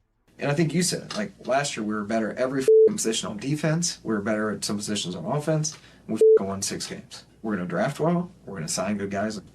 We got to go win. The reality is facts. Yeah. 3 serious injuries in 2 years. Yeah. We need to protect ourselves. He didn't have much of a chance this year. That's legit. Like your off season, the 4 guys, your core guys that were going to play together played less than 60 snaps together. Yep. We got Miami. We got 3 practice squad guys playing for us. Yeah. Like nobody could like you could have Pat Mahomes and he can't win it behind that. Well, I'm not giving up on he's under contract for 3 more years. Just protecting ourselves because best predictor of the future is the past. Also saying we're not paying Daniel Jones $40 million to hand off. No, they're not. They shouldn't be, at least. They shouldn't have paid him $40 million to do anything. Yep. But Patrick Mahomes absolutely could win behind that line because he wins without any receivers. So he can win with anything he wants. You will love Joe Shane's grandmother, Choppy. Okay. Maybe not as much as Howard Eskin would, but she tried to convince her grandson to draft who? Who would you have advocated for, and who would a grandmother be loving herself this past draft? Were they picked number 6? Forget about that. Super Bowl crush. Super Bowl crush. Yep. You had to take a shower right after. Oh, Sam Hartman, she baby. wanted Sam Hartman. Sam Zaddy. Yes, sir. He doesn't get a correct ring for that. He said, my grandma loves him. She's like, what do you think about Hartman, Joe? He is so cute. I may be 93, but I'm not blind. I baby die. Look at that. That was from Hard Knocks. Look at you, Grandma. Yes. Woo! There it is. Everything. Spirit's still willing, baby. Everything you need to know, we think, for whatever you are doing today, whether you are at the water cooler or heading out on vacation. We don't stop with the Hump Day edition of Sean and RJ. What is Klay Thompson really like? Yes, there's a report out there that he's as big of a nightmare as Draymond Green, but we have a Klay profile piece. Get to know the Mavs' new number 3 during the commercial-free expressway next. Well, let's get you over to Soda Weight Loss, SodaWeightLoss.com, SOTA weightloss.com. Click that Request a Nutritionist callback button, and they'll be on the phone with you real quick, being able to get you that weight loss you so desperately have been looking for. But the best part about Soda Weight Loss, and this is what makes Soda different than those fad diets you see on the internets and those shots, those injections, those weight loss shots.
Do you think it's true that you've got to forget something else to remember that Uber Eats has groceries? No, that's absurd.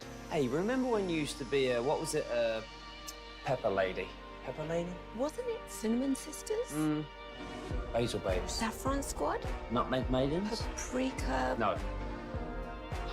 Nutmeg Maidens. I just said that. Was it Spice Girls? Doesn't sound right.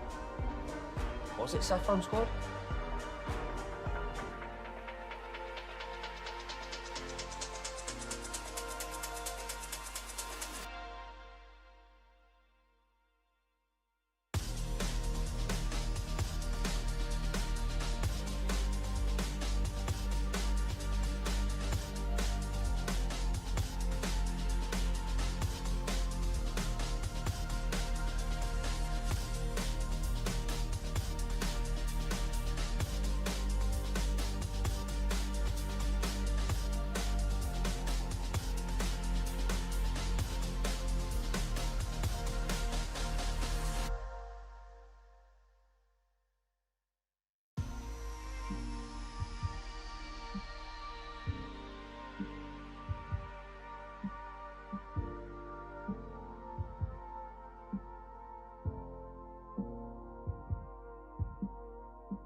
By the Texas Lottery on your home of the world champion Rangers, 105.3 The Fan. And it's back to Sean and RJ right here on 105.3 The Fan. It is the Expressway right now on The Fan, and it's brought to you by the On Time Experts.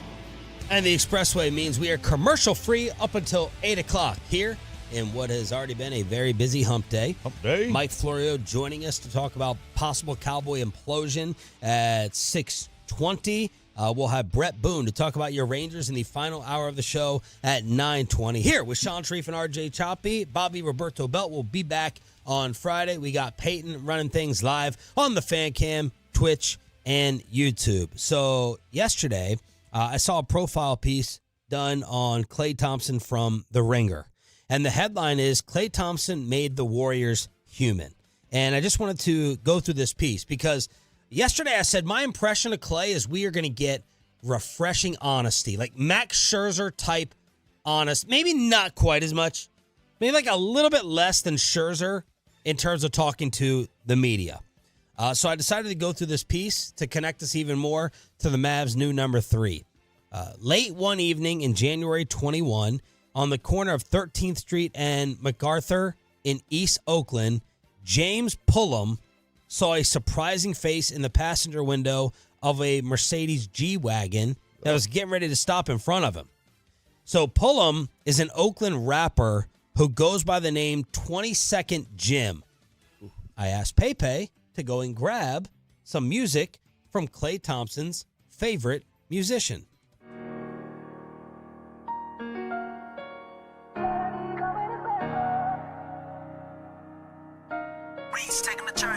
I put this straight on my shoulders when he's turned they back. Real street, trying to convince Okay, let's turn it down a little before we maybe come across a curse word. It sounds like it's already been pre-edited.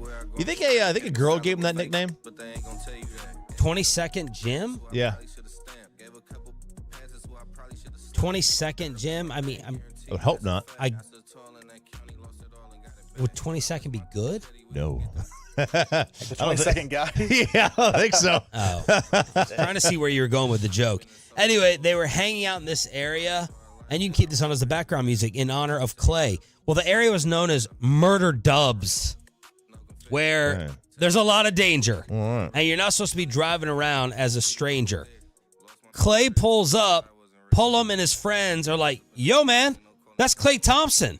What the F are you doing here? You're not supposed to be around here. Not a G-Wagon. From the SUV, Klay is saying, no, man, I heard you were down here. You're my favorite musician. I had to stop by and meet you and the homies. He drove to the neighborhood. He seen me. He stopped the car, stuck his whole head out the window and was like, Jim! That's not something that happens around here at all. So for 10 minutes, he was chilling with this musician and his friends, and they're trying to say that this shows a genuine nature that Klay Thompson has. While Steph was the face and the undisputed best player, Thompson emerged as a larger-than-life everyman, and that resonated with the fans and the city. He embraced the Bay Area like Montana, Rice, Peyton, and Lynch before him. And he would hop on his boat to go to and from the games. Oh, that's cool. After his final game, he's like, anyone want to get on the boat and drive home with me? As he shot 0 for 10 and he was all depressed, and some of his Warrior teammates did. Hopping on the boat. That's cool. In the bay, going back home. That's really cool. You drive by Alcatraz, do what you want. It's that, that is like, we do kind of miss that here. We don't have like a international waterway to be able to drive anywhere we want. I guess you could boat from one side of Lake Grapevine to the other. Steve Kerr said, I think Klay represents the joy in a lot of this and the reverence in some ways, him being on his boat, hanging with his dog. It's a unique connection that he has to the fans. A few days after the Warriors arrived back in the Bay following one of the championships, Thompson's presence was requested by Stanley Cox. He is a rapper and entrepreneur as well. He was en route to present championship rings to the girls' basketball team at a Oakland high school, his alma mater, and he wanted to make it extra special. He called in a favor to Klay. I need you to talk to the state champions, our girls at Oakland Tech, and no one is giving them any praise and no reward. Can you pull up at the ceremony for me? This is right after they're coming back to bask in the glory of an NBA championship. Klay said, send the Addy. Pulled up, surprised all the girls. It was crazy. Similar antidotes color Thompson's tenure in Golden State, writes The Ringer. His postseason performances made him one of the greatest players in franchise history, but his legacy also built by the many memorable moments that connected him to fans and made him someone they could see themselves in. Like when he autographed a toaster oven at a signing and the Warriors went on to win 31 of 33 games. I can't imagine a more strange request. Right? Hey, Klay. Hey, Steph, you want to sign this toaster oven for me? Or it was a stainless steel. Like, you can't even write on those things hardly. Or when he practiced karate moves with the Golden Gate Bridge in the background for no apparent reason. The pregame treks across the bay or his boat displayed an eccentricity that endeared him to all. And his introspective quotables often teetered on the line between earnestness and hilarity. He could fit in with Silicon Valley's wealthy, techie ethos and summon the grit of Oakland and Richmond. And he had a game that defined a generation for Bay Area sports and a charisma that transcended it. And the final quote in here is from someone saying, Steph is like Mr. Perfect global icon, face of everything. Draymond's the heartbeat, and Klay of the three, he always comes across as the most approachable and the most human of them. So that was just some excerpts from the goodbye piece from The Ringer on Klay Thompson. I think Klay growing up, and Steph, look, they both grew up with NBA fathers. Yep. So Klay and Steph were both in this world far longer than a majority of the NBA players, and they know how to deal with it. Maybe they could see that, and both being sons of role players, really, not superstars, but role players, maybe that did ground them a little bit differently than, say, we don't know what Bronny's going to be like, being the son of LeBron James, but, you might be as the son of Michael Thompson and Dell, just a little bit more grounded because you're the child of a role player. Who knows? By the way, the image of practicing karate moves with the Golden Gate Bridge and the bridge in the background. Everyone has the same karate stance, right? We all do the same thing. We circular their hands. Yep. Yeah, we all do the same thing. If you've never done karate before, and I haven't, you all do the same thing. The circular hand, right there. Speaking of Bronny, man, this is what I feared. This is part of what I feared when LeBron forced all this and the Lakers drafted him. This is J.J. Redick talking about how and why Bronny ended up on the Lakers. With Bronny, I want to clarify one thing you just said, which is Rob and I did not give Bronny anything. Bronny has earned this, right? Bronny talks about his hard work. Bronny has earned this through hard work. And for us, prioritizing player development, we view Bronny as like case study one, because his base level of feel, athleticism, point of attack defender, shooting, passing, there's a lot to like about his game.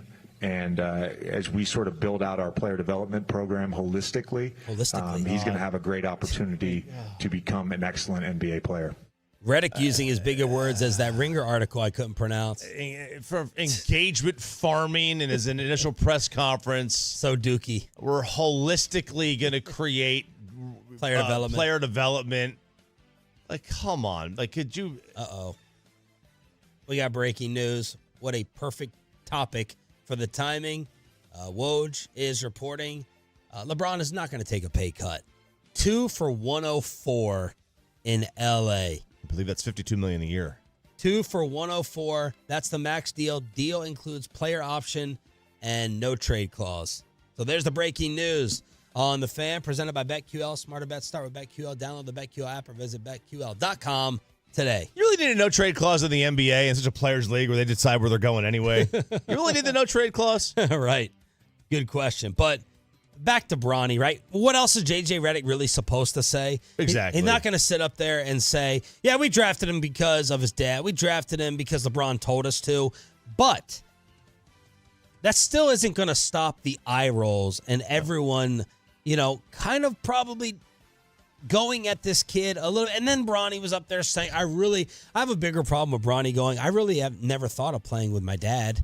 That was a quote that was up there. First, I don't even know if they should have had a press conference. That would have been a nice statement to make. Like, yo, he's a second-round pick. I know it's L.A. and it's big, and you're going to have a press conference with Dalton Connect up there as well. But for Bronny to be up there and say, oh, no, I never really gave any thought to playing with my dad. It's just my amount of eye rolls on this, your amount of eye rolls on J.J. Redick, we're already at almost double digits. They are going to make us hate this poor kid. Like they gave him a guaranteed contract. 55th picks overall don't get guaranteed contracts right away. They get two-way contracts. They already gave him a guaranteed contract. Yep. It's abnormal for the situation. Now, I saw a stat, second-round picks get a much higher rate of guaranteed contracts than we may think. It's like 65% of, will get a guaranteed contract in the second round. There was a study done a couple years ago that showed this. Now, eventually, like second-round picks, maybe not right away, and that number is within the first handful of years, they'll get the guaranteed one. But this was my fatherly topic that I was obsessed with for months leading up into the draft.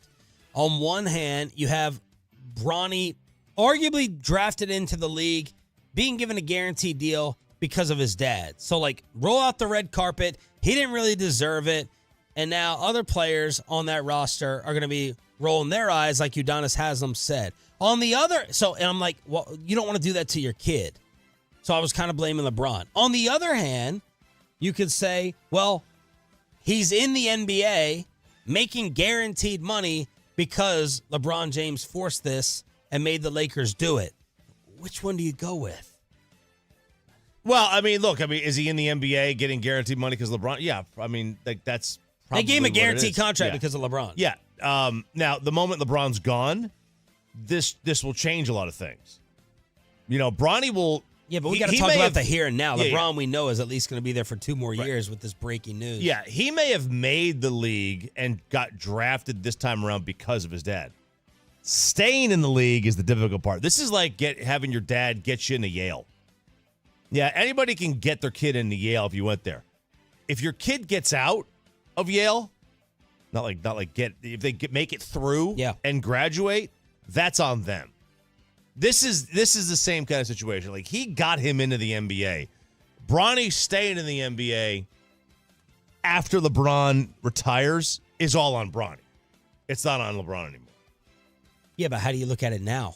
Oh, now, for sure, he's in the league because of his dad. I don't think there's any question about that. And guess what? I wish we should have had an NBA. The NBA is too scared of clutch to do this.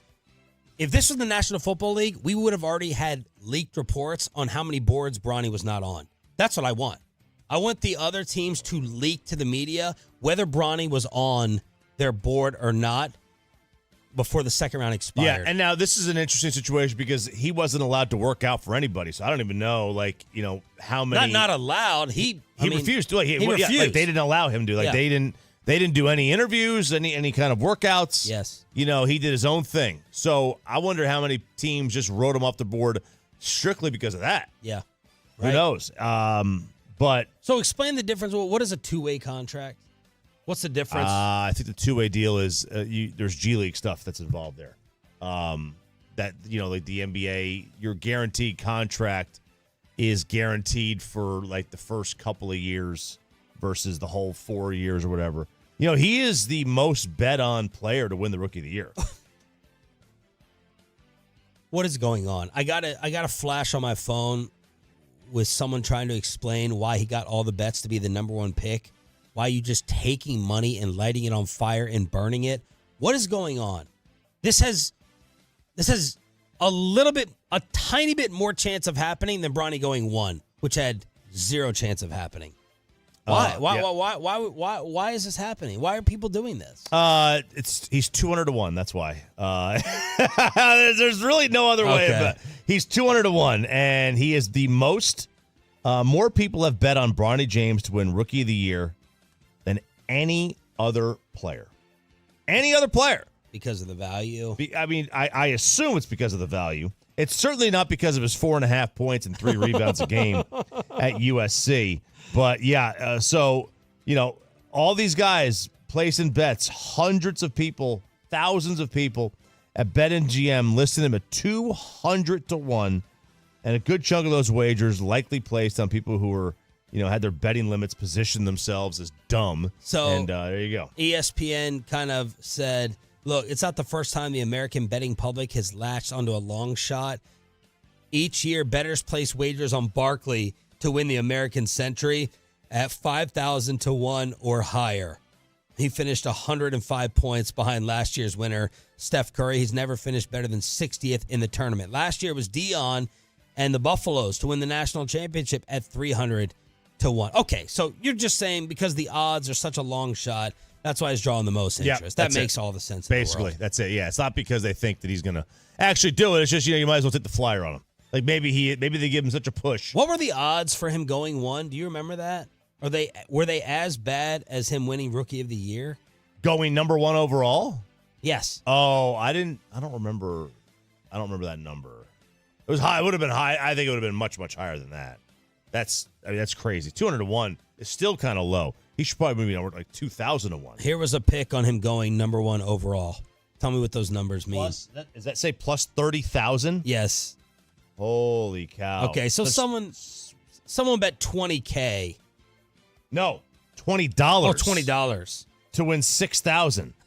That's 300-1. All right, so that's why.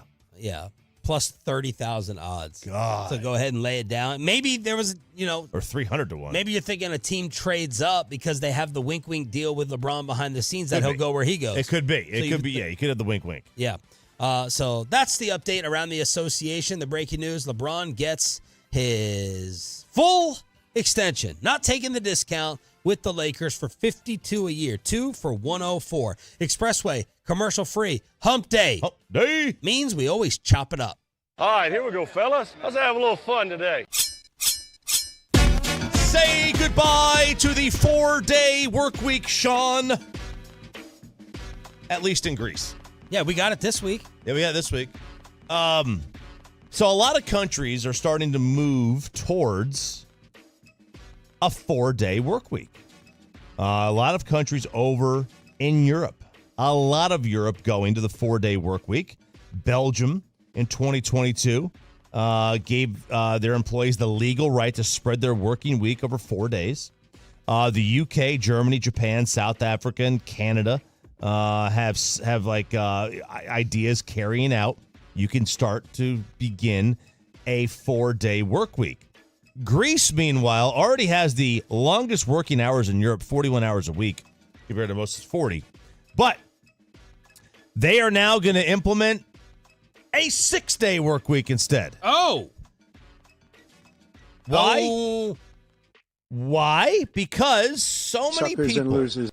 That's right. So many people have been moving out of Greece because of their poor economy that they're having to find a way to manufacture production. So they are going to say, well, you know what? Because everybody's moving out and the only population that's still here is 5,000 years old. They're all old people. We're going to have to increase it. So the remaining 20-somethings we have, y'all now need to work a 6-day work week to make sure we maintain production. What a kick in the pants. Yes. I was listening to this guy talk about, he's like a Russian war expert or whatever. Wow. Saying that the reason that Russia's so interested in doing these wars right now is because they have such a very old population and everyone's moving out of Russia. Like the average age in Russia is like 50 something, that they don't have anybody to fight. So they have to do all this now. Otherwise they run themselves at risk of losing their territory, just being like sitting ducks. Oh. So like the ticket audience. Absolutely. Very good reference. So the same thing happened with Greece at the 6-day work week. They got such an old population. They need people to work. So they're going to make them do these poor people. And now they're going to make you work 50 hours a week. What if you just got hit over the head and you're sitting here, you're waiting for Gen Z to get us the 4-day, and bam, the Odyssey memo says, nope, it's a 6-day. It's a 6-day?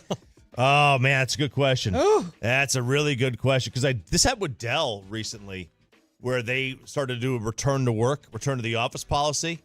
And they said, half the people said no. And they said, if you don't go back, you're not eligible for promotion. And still people said no. Wow. Because they were figuring the amount of money they were going to give me promotion wasn't going to equal the time.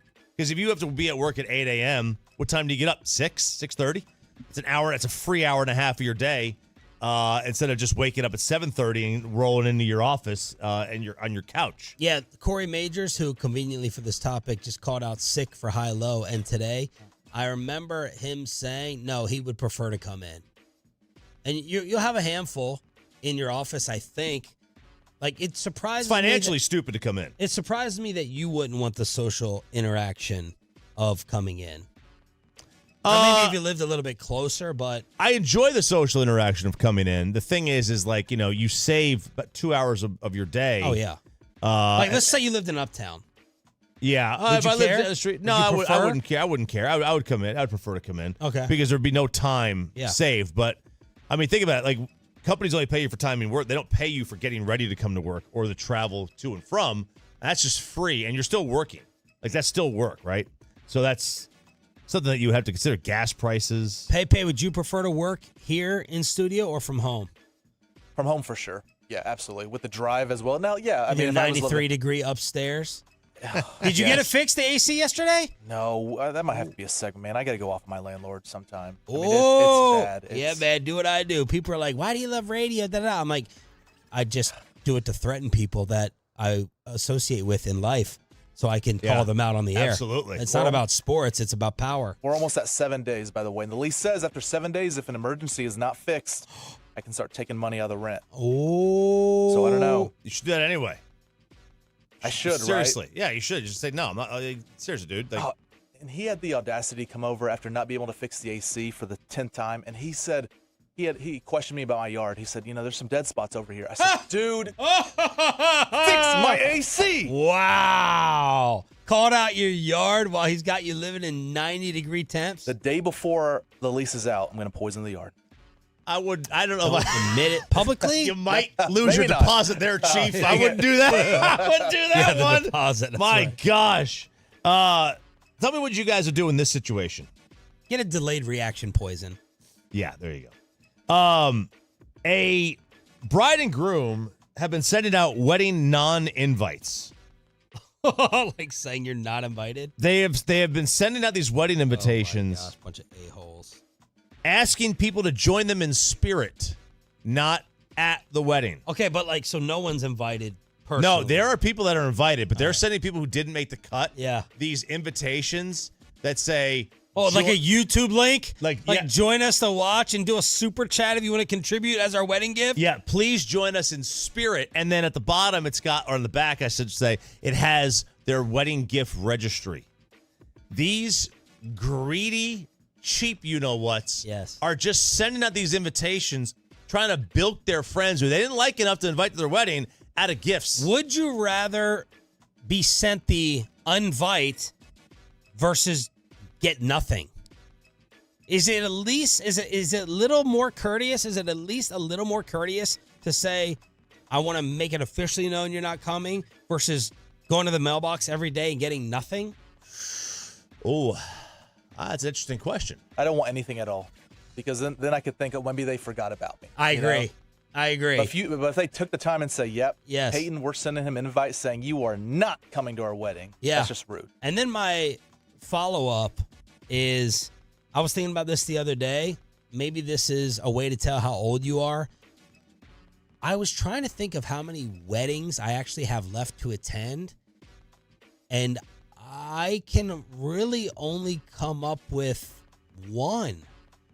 Think of your entire friend group right now and text in the number on the Frankel & Frankel Injury Attorney text. I think this will tell the age demographic of the Tolos who are still listening today before July 4th.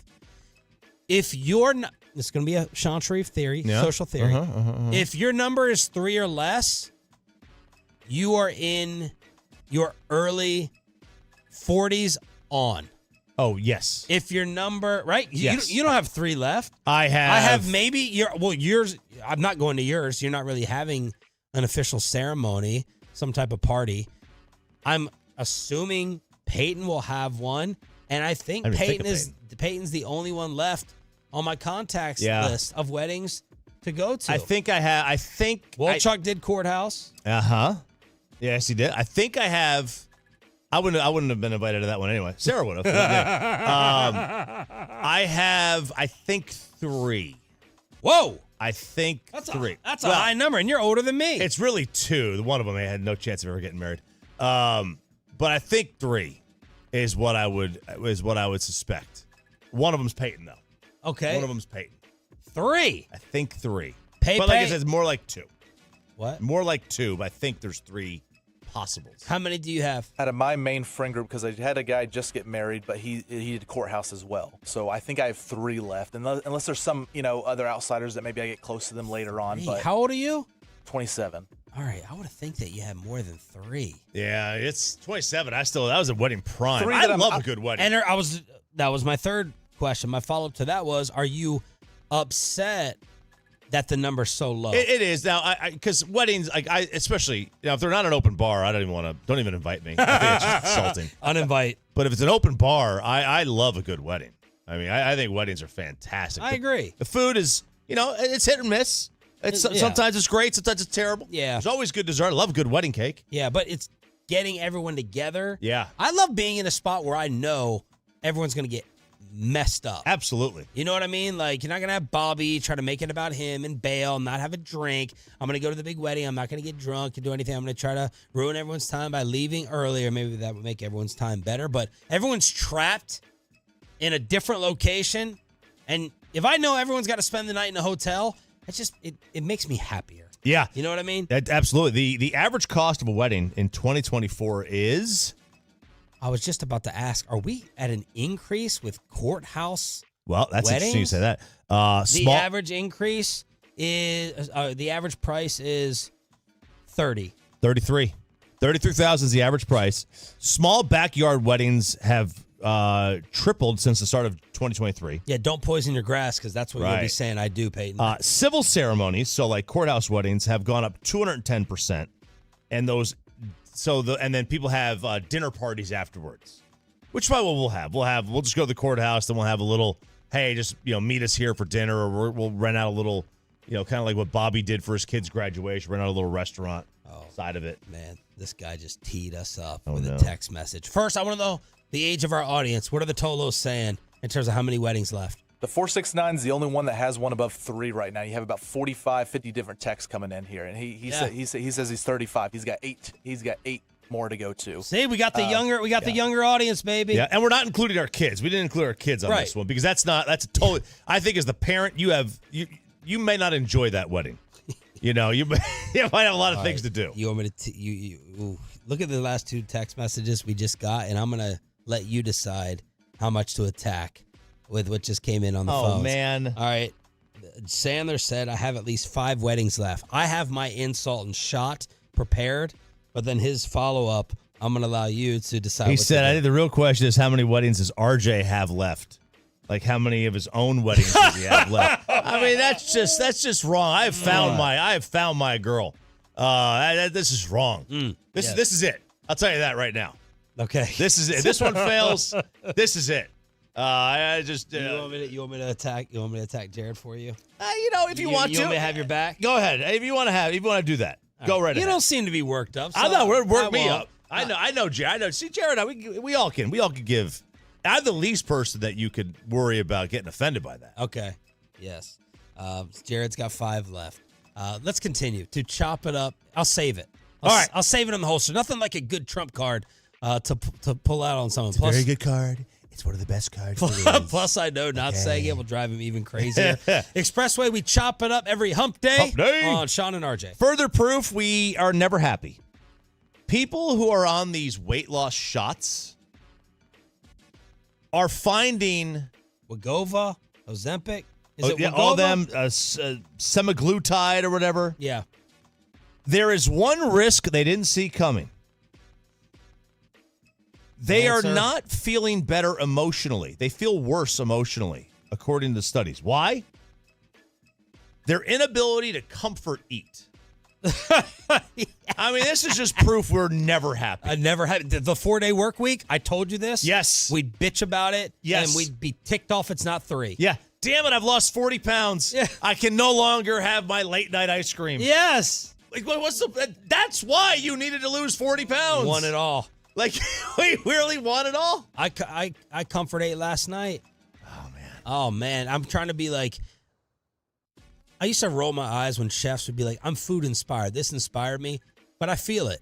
Right now, I'm Tony Soprano inspired. I'm on a deli meat kick.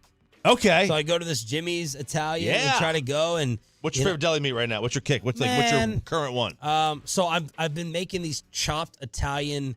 I'm watching these food TikToks, and this has been a craze a long time ago, but it's a chopped Italian sandwich or sub. Like Italian beef sandwich, or like I see what you do. You chop up all the cured meats. Chop up everything with like lettuce and tomatoes and onions, and put some. You chop it up so you get the same bite every time. And what do you put? Like what is it? Mayo, mustard? What do you put? A little bit of mayo if you want, but basically like red wine vinegar, okay, oil and vinegar. Yeah, oh man, for the that sounds Italian. great. Yeah, some provolone cheese, some peppers, some red onion, lettuce, tomato, everything that you said. Italian seasoning. So I'll just go to this Jimmy's Italian, and I have like way too much salami in my fridge right now. It's like salami, ham, and pepperoni. Dude, but I want to get and when I go to the fridge, I know this is going to sound so stupid, but you'll appreciate it. Will. When I go to the fridge and I pull out my like white wrapped deli meat, you know what I think of every single time? White wrapped. Oh, me eating at the. No, not you, not you. But it's a character. I go and it's like 9 o'clock and I want a couple little small pieces of deli meat, and I'm just saunter on over to the fridge and I pull out my salami. I pull out the ham from the fridge. You know who I'm thinking of? A famous person? Tony Soprano. Oh. Tony's yeah. Pull out the salami hawk tua. I'm thinking of Tony Soprano going to the fridge. So when I was at Jimmy's the other day, I'm like, wow, what is this gabagool? What is this gabagool that they're talking about? And I wasn't going to ask because I didn't want to say that to the person. And I'm trying to look on the board. And I'm trying to look in the deli section. And I realized later why I couldn't find the gabagool. Because it's spelled Capicola? Yeah. Yeah. Capicola. So I wanted gabagool to feel like Tony Soprano, and I couldn't find it. Dude, Sarah showed me this yesterday. There's this Italian restaurant. It's not here, but they make an Italian ice cream cone. Antsurrection would throw a fit over. Antsurrection would probably love it. They cut an Italian loaf of bread in half. They reach in, they pull out all the bread. Yeah. And they shove meatballs in it. Oh. And it's like dripping out the top like an ice cream cone. Oh my God. I would take that over regular ice cream any day. Oh, I've got to have that immediately. How did you like a good like meatball parm? Love meatball yes, sub? Absolutely. Yes. Absolutely. Meatball subs. I grew up on my mom would make the dinner, and the next day, meatball sandwiches. Now, you can't put anything on it except for cheese and sauce, right? You wouldn't put peppers or red I would not grain, put peppers on it, no. onion, no. Just cheese and sauce. For the most part, just cheese and sauce, yeah. But, and a lot of times, you can throw some melted cheese on top if you really wanted to, or you could just sprinkle some Parmesan. Chopping it up here on DFW Sports Station. Thanks for being a total. That stands for turn it on, leave it on. Do we give the biggest diva in the NFL a pass for a pre-planned trip to Egypt? He wasn't tripping on shrooms, apparently. He was going to Egypt. We'll take you around the NFL with Sean and RJ next.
Uber Eats has a low fee product? I gotta remember that. Well, you know, they say in order to remember something, you have to forget something else. Okay, now that is a very cute haircut. That's like a little shag. I've never seen it before. Well, I mean, of course you have. It's the Rachel. Oh, is that your name? No, I mean like your name. No, I'm Jen. My name's Jen. Right, but I just mean like this is your haircut. But that's hair on your head. I'm not saying this is your hair. Okay, freak me out a little bit.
Do you think it's true that you've got to forget something else to remember that Uber Eats has groceries?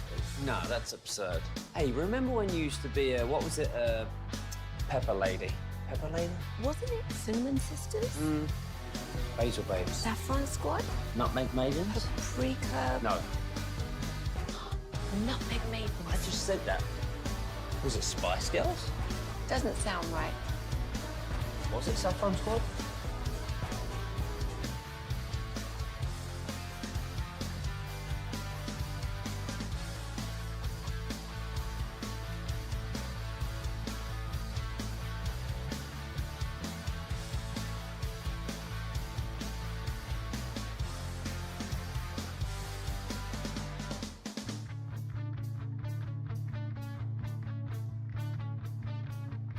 Odyssey Sports Station. From our Highly Mazda of Arlington and Hearst studios, this is Sean and RJ on 105.3 The Fan. 8 o'clock hours. We try to get you to your day off. Maybe you got 3 days off. Choppy's going to have 2. Bobby Belt has had 13. And I will have 1. Bobby will rejoin us on Friday. I'm Sean Sharif alongside Ralph James Choppy. We got Peyton and Carter in the back live on the Fan Cam, Twitch, and YouTube. RJ is going to unload a college kegger. Later on this segment, we'll do Below the Belt at 8:40, and Brett Boone, Odyssey Baseball Insider, on if the Rangers can catch his Seattle Mariners at 9:20. But we, I think, found out the official reason why Aaron Rodgers had the unexcused absence from Jets' mandatory minicamp. Egypt. Wanted to stand between the pyramids and smoke a bowl or whatever he wanted to do and trip you-know-whats. Maybe that's what he wanted to do, but here he is right between the pyramids. Of course, Aaron is a conspiracy theorist, and one of the great conspiracy theorists' love spots of all time is the Sphinx. And How did it get built? And then there's a lot of thought that the Sphinx itself has been altered, that it was originally a lion. Because if you look at the Sphinx head compared to the body, it's much smaller than the rest of the body. So they think what happened is they recarved it into a Sphinx head versus a lion head. I don't know, whatever. Because it's got the body of a lion. And then, how did they get built? Because it's crazy. Like, they were dragging those 2-ton, 3-ton stones hundreds of miles with no vehicles through the desert. You could fit a razor blade through them. It's so tiny. They're so tightly connected. And even if you built, I think 10 a day, put 10 blocks a day, it would take you hundreds of years to build these things. So they don't know exactly. It's fascinating. And that's a great conspiracy theory spot. You could spend all day down that rabbit hole. But there's Aaron Rodgers. And they said he planned this trip before the Jets told him when camp would be. Yeah. They say, Bobby, I think Bobby said it, that they give you a letter. No, the former quarterback Sean King said it. Sean King. They tell you the day after the last game. They send you that note right then when you leave. This is when our offseason workouts are going to be. And according to the Jets, he made this plan basically right after he got hurt. He wanted to be able to walk through the sand or whatever in Egypt. Let me cut you off. This is garbage. It is a bunch of crap and BS. I hate him even more. And SNY reported this, a pre-planned trip to Egypt, because he wanted something to look forward to during one of the lowest points of his career. Oh, poor Aaron Rodgers, sitting in his Malibu beach house every week with McAfee, needed to escape to different sand and head on over to Egypt because he's, quote, long admired Egyptian culture. Holy crap, do I hate this guy and everything that he does nowadays. If you had it pre-planned, first off, we'd have to buy that he didn't know what the schedule was going to be. You cancel it. This isn't us scheduling a trip where you can afford to just eat the money. Once you find out that your team has the mandatory minicamps, you cancel the pre-planned trip. All right? This isn't you and I this isn't Peyton going to Italy where you can just eat thousands and thousands of dollars. It's Aaron Rodgers. You have more money than you'll ever be able to spend. You can't not imagine telling Robert Saleh or Woody Johnson, I booked it. This trip. I just booked it. Expedia won't let me out. I can't get the credits on Spirit. First of all, what a joke. He's flying private. And who did he leak this to? I've just long admired Egyptian culture. Holy crap! I want to smack this dude. He's first of all, he's flying private. He's not flying over there on Delta. I know. I assume. Secondly, maybe he has other people going with him that took the time. Well, they took the time off. They can't change the time schedule. Whatever. Yeah. Maybe that's the case. Maybe that's a plausible situation. But also, Aaron Rodgers knew he didn't know a week ahead of time when camp was going to be. He knew 6 months ahead of time. like that would have given the people he was traveling with a chance to tell their jobs, hey, I'm not taking this week off. I'm taking the following week off or whatever. I think it would have been better for him to be tripping on shrooms. I really do. With the ayahuasca stuff, you can at least be like, I needed mental clarity. I needed to get ready to go for the season. Sure. Not because you wanted to see how the pyramids were built and whether it's a lion or a tiger. Yeah. It would have looked better for him to go and trip balls and do drugs. Right. Now, I think. Was Pink Floyd playing between the pyramids? Was a Fish concert out there? Were they doing that? I mean, okay, maybe he had to be there for that. This is a wild situation. And from it being excused to unexcused and back and forth. So that's Aaron Rodgers going to Egypt. All right, we got to let Choppy unload before he enjoys a couple days off. We do it with the College Kegger. I'd like to know where Lou Holtz is right now. Oh, I win. Google me. We're not hosting an intergalactic kegger down here. Dabo Sweeney, you fraud. You bigger fraud, Dabo or Aaron? Is it easily Dabo? At least like Aaron doesn't hide that he's a douche. I think it's. Oh man, that's a tough one. Dabo is a charlatan. How about that? He's a charlatan. He wants everything to remain pure and for people to honor their commitments in the college game. But the Jack Easterby in a crew neck isn't honoring his agreement with the ACC. So the ACC, now listen, Clemson and the ACC, along with Florida State, have long had a tug of war here. Clemson and Florida State won out. The ACC holds a contract through 2036. It also means that Clemson had to give up grant of rights, which is a fancy way of saying if Clemson were to leave for another conference, the ACC would get the money that Clemson gets for TV rights. So the ACC owns their TV rights. But, hey, Clemson, you signed the contract. You should honor the contract, just like you want these kids who are broke to honor their commitments.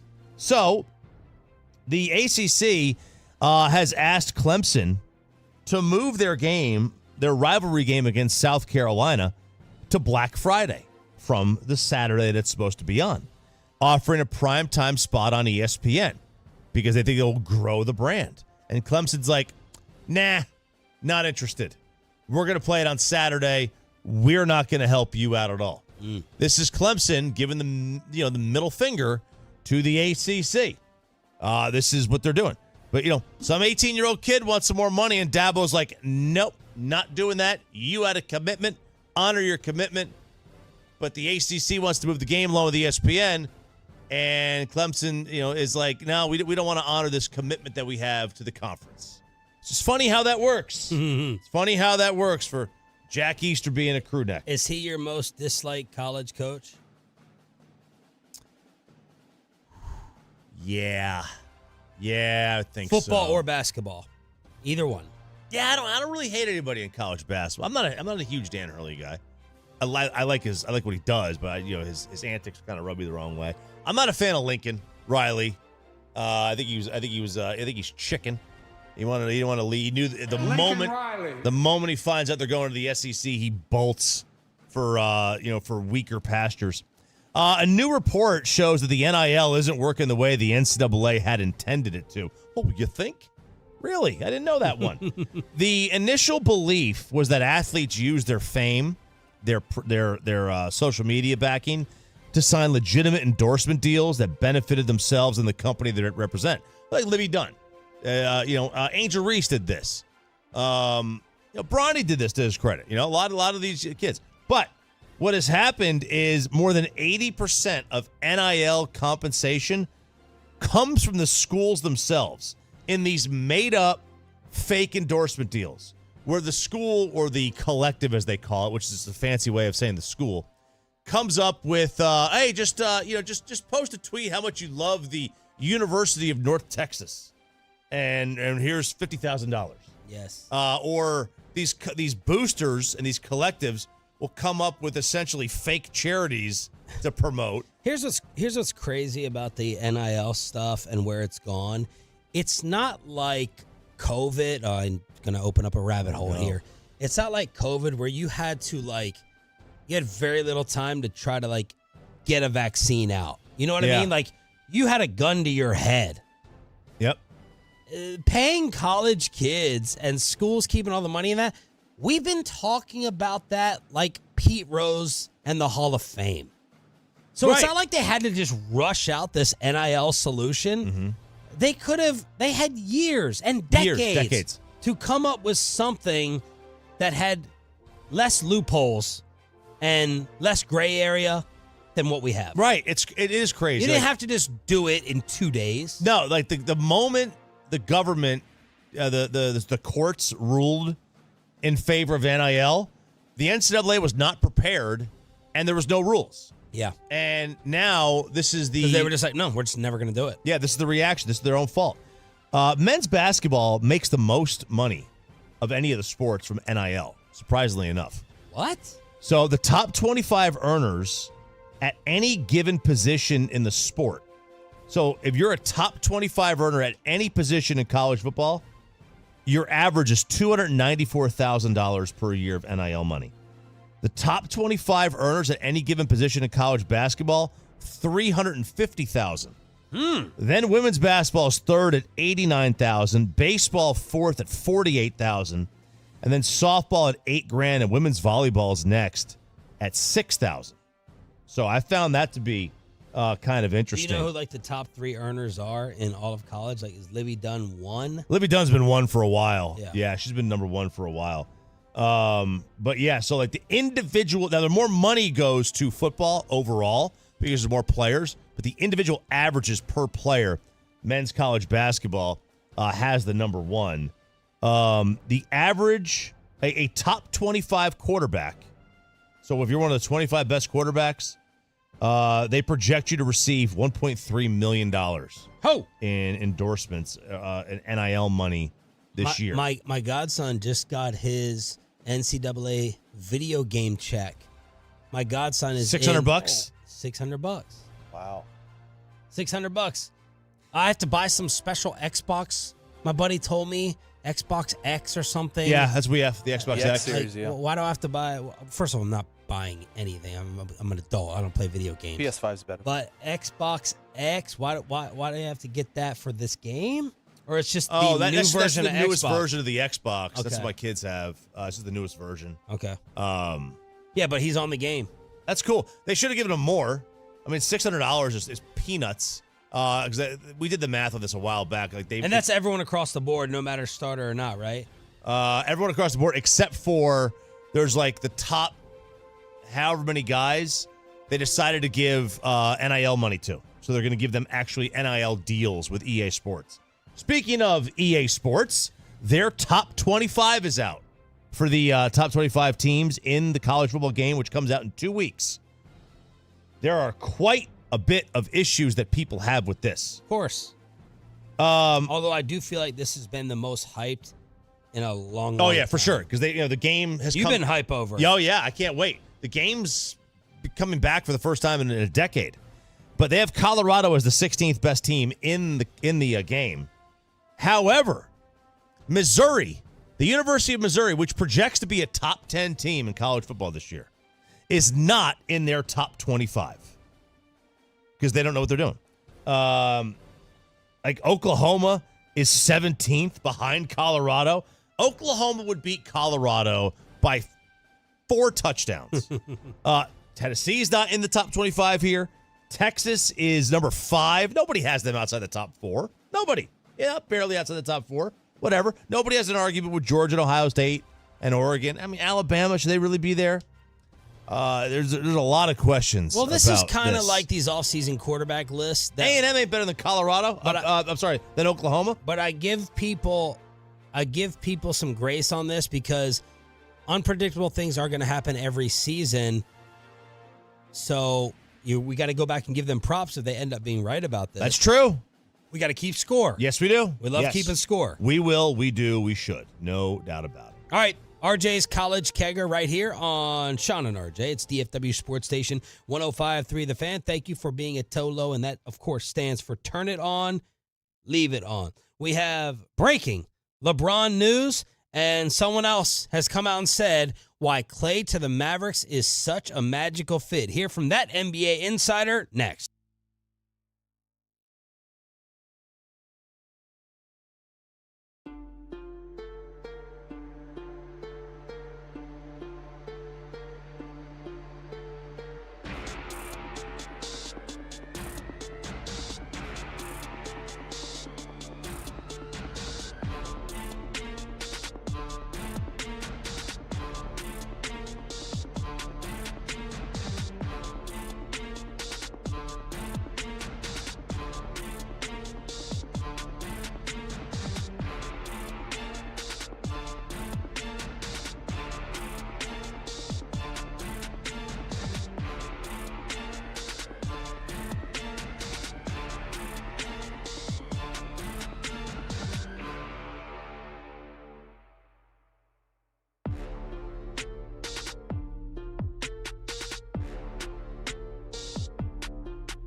Uber Eats has low fee products? I gotta remember that. Well, you know, they say in order to remember something, you have to forget something else. Okay, now that is a very cute haircut. That's like a little shag. I've never seen it before. Well, I mean, of course you have. It's the Rachel. Oh, is that your name? No, I mean like your name. No, I'm Jen. My name's Jen. Right, but I just mean like this is your haircut. But that's hair on your head. I'm not saying this is your hair. Okay, freaking me out a little bit.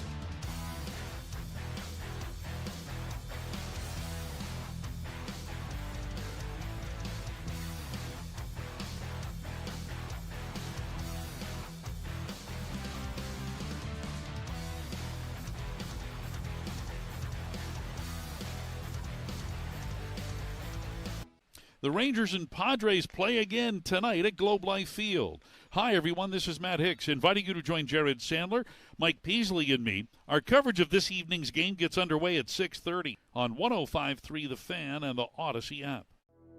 And it's back to Sean and RJ right here on 105.3 The Fan segment here, brought to you by Cars for Kids. Donate today at carsforkids.org, and also brought to you by the personal injury lawyers, Frankel and Frankel. If you've been injured in a car or truck wreck, call Frankel first, 214-817-333-3333. With Frankel and Frankel, there's never an out-of-pocket cost. They only get paid when you win. Frankel and Frankel, the go-to car and truck wreck attorneys in Dallas.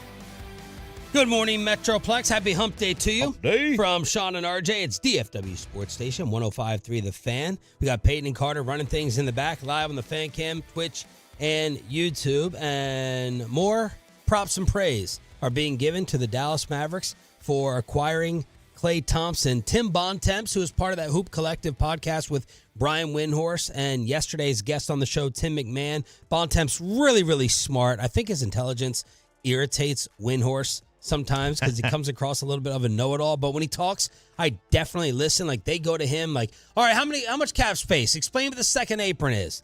So Bontemps has gained my respect from an intelligence standpoint, and yesterday on Eskin, he said this was the right move for Klay. They've got Luka Doncic in his prime, entering his prime, going to be the favorite going into next season to win MVP. This is the much better situation for Klay Thompson to go into. And to me, this was a no-brainer. Forget the state tax stuff. Forget all of that. Klay Thompson goes to Dallas, a team where he could potentially win.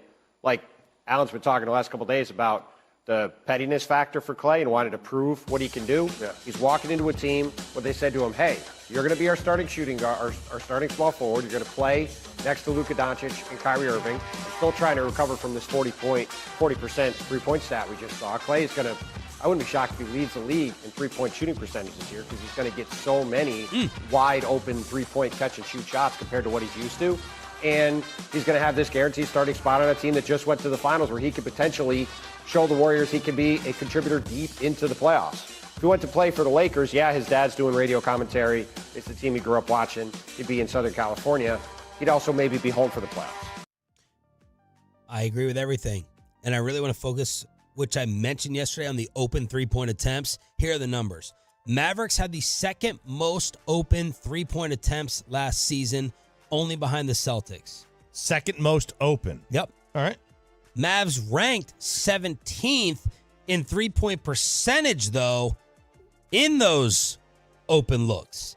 They shot 34% from open look threes. That was 17th in the league. They were 11th after the trade deadline.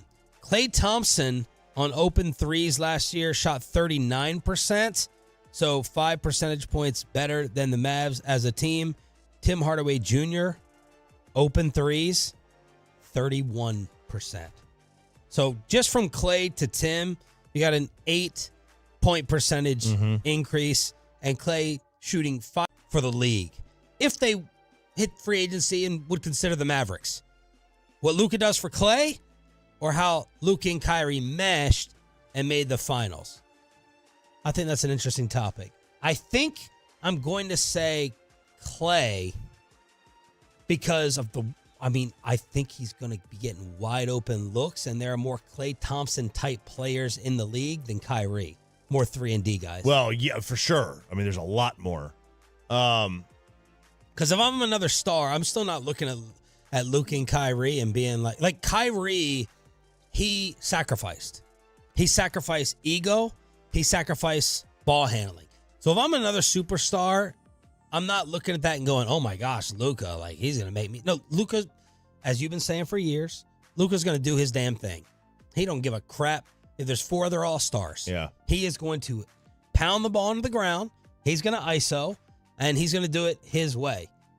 So it's true. That was just a topic I was thinking of. What would be more attractive to other players? What Luka is going to do for Klay or what Luka has done with Kyrie? Yeah, I think with the Klay thing is going to be attractive. Now, the question is, how much money the Mavs going to have to sign guys? Like, are they going to be able to sign another star? Who knows? But,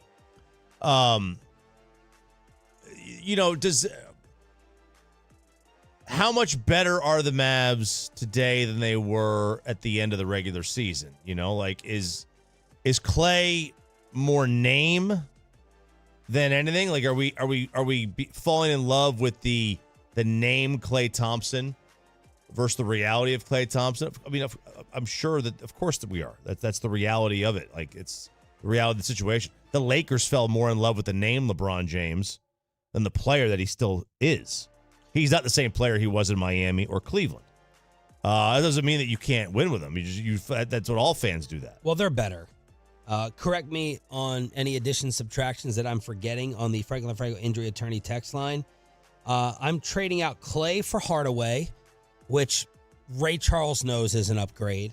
And then Derek Jones for Najee Marshall and Quentin Grimes. Now, look, full disclosure, just like when they traded for P.J. Washington and Gafford, I didn't know much about either of their games. A little bit more than P.J., nothing about Daniel Gafford. So can Najee and Grimes together equal Derek Jones Jr.? But even if you think that you downgraded slightly with the combo that the Mavs picked up, Klay over Tim Hardaway Jr. is such an upgrade. I think you have to say that they're better. You didn't lose anything defensively in Tim. What are Najee and Grimes going to be defensively compared to DJ? That's how you decide if they're better or not, unless I'm forgetting an addition or subtraction. No, it's Josh Green. The subtractions are Josh Green. Josh Green. It's Hardaway, Dennis Jones, and Josh Green. I'm sorry, Derek Jones. Yeah. Hardaway, Derek Jones, and Josh Green. And then you get Najee, Klay, and Grimes. Yep. I'll take Najee, Klay, and Grimes. Yeah, like win share, so it's a 0. They both ironically equaled the exact same. All three. 3 and 3. 3 and 3. They were 7.5 win shares gone, 7.5 win shares coming back. Wow. Now, so how do they measure win share? That I don't know. I have no idea. And my assumption is that Najee, without having, he might not have been. I had to go back and look at his minutes or games played because win shares is cumulative. It's like war. The more you play, the higher chance it gets. Yeah. So if you miss a lot of games, your win shares are going to be a little bit lower. And we know that Jones had a lot more shot attempts than Najee. Right. And Hardaway's win shares were higher than I thought they were going to be. And I think a lot of that is because he did get a lot of shot attempts. He did play. He made his fair share. And, it takes into account, like, efficiency of shot selection. So if you're taking only threes, it might boost you a little bit more because of the shot selection. But still, I think like the perception and my own perception too would be to disagree with that and think that, they are better. They are better than they were. I think they're last year. better. My really important question is, what are they now defensively? Are they better, worse, or the same? Tim Bontemps on ESPN talking about Klay on D. They're replacing Derek Jones Jr., the guy who was guarding Jason Tatum and Shai Gilgeous-Alexander and at times Anthony Edwards in the playoffs, and replace him with Klay Thompson. Yeah. I do think there are some concerns if you're putting Klay into the starting lineup, which I think we all expect them to do, at the defensive end of the court. You're putting a lot on Derek Lively, the young, now second-year center for the Mavs. I know they think he can be Rudy Gobert in the future or, an elite, defensive player of the year type guy, it's a lot of pressure on him. So I do think there are some potential concerns. Okay.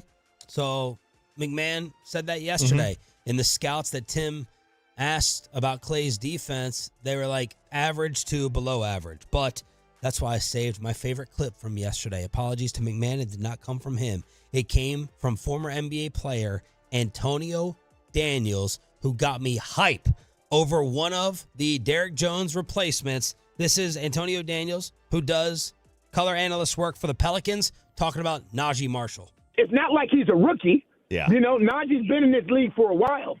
So he's sat, he's watched, he's learned through vision, and when the opportunity has presented itself, he has made the most of it.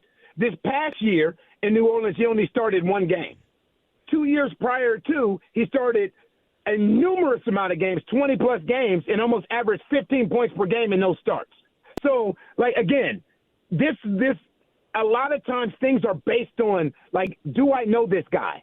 Is this guy a household name? And just because a guy is not a household name doesn't mean that he cannot impact your organization. Najee Marshall is a heck of a dude, one. He was the toughest guy on the New Orleans Pelicans team last year since he's been here. He has been the enforcer in New Orleans, which is wild to say because we're used to enforcers being Charles Oakley or Dale Davis or Antonio Davis. Najee Marshall, 6'5", 6'6", and is one of the toughest guys. I can guarantee you this. Nobody will be pushing Luka around. I can 100% guarantee you that. Yeah. But fans will love Najee Marshall's toughness, and they will love his versatility. He can handle the ball, he can shoot the ball, and he can put the ball on the floor. So that's Antonio saying, ain't no one touching Luka, the great Newey Scruggs. And they need nasty. They do need that. Now, Derrick Jones gave them a lot of great play, and he could play defense obviously, and there are times where he would take on that big dog. The great Newey Scruggs, NBC5, weighing in with the question I was thinking about. It's Luka and Kyrie that's more impressive because so many people said it would just not work. No one saw those guys making the finals, which is true. No one did. Yeah, no one did. Look, and that's they caught two teams, I thought, at the right time. They caught Oklahoma City before they were ready to win, and same thing with Minnesota. Minnesota wasn't ready to win, and we saw that in the first three games of that series where Minnesota was in a situation and in a position to win any number of those games. The Mavs had guys at the end of games that could close games out, and Minnesota did not. Is that going to change as the years go on? Maybe. Maybe. Minnesota was, seated where they were ahead of the Mavs in part because of their talent. And so was Oklahoma City. But this is why the Mavs had to do this. This is the same thing with getting Porzingis a couple years ago from the standpoint of you had nothing to lose. You had to do it. You'd run with it, give it a chance to see if it works. Same thing with Kyrie. Give it a chance. Same thing with this. Let's see if this thing works. If you missed it earlier, Mike Florio, ProFootballTalk.com, joined us in the 6 o'clock hour to talk about the possible Cowboy implosion in just 1 month. And RJ has a list of NFL head coaches most and least likely to return after this upcoming season. Which list is Mike McCarthy on? Below the belt on your home of the Cowboys after this.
think it's true that you've got to forget something else to remember that Uber Eats has groceries?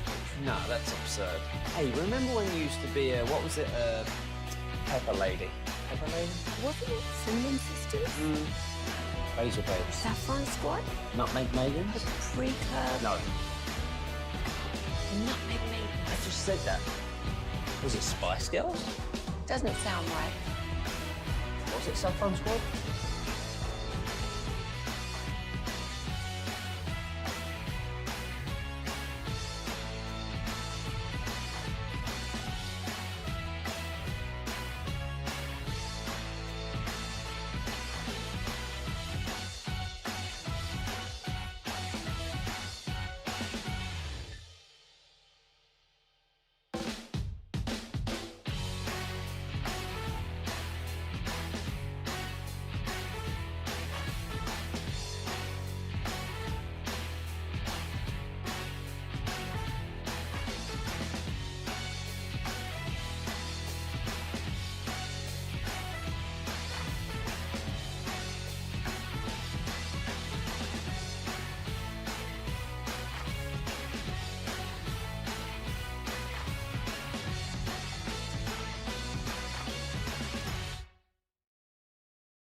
.3 The Fan segment here brought to you by Classic Chevrolet. Classic Chevrolet in Grapevine is the #1 Chevy dealer in the world. More Silverados than anyone else. This is Texas. This is Classic Chevrolet. Together, let's drive, relax, enjoy the difference based on new Chevrolet registrations 2023.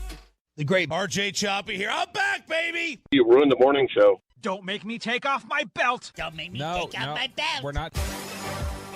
Sean, is there any chance Mike McCarthy made it into Pro Football Focus's top 10 returning head coaches entering 2024?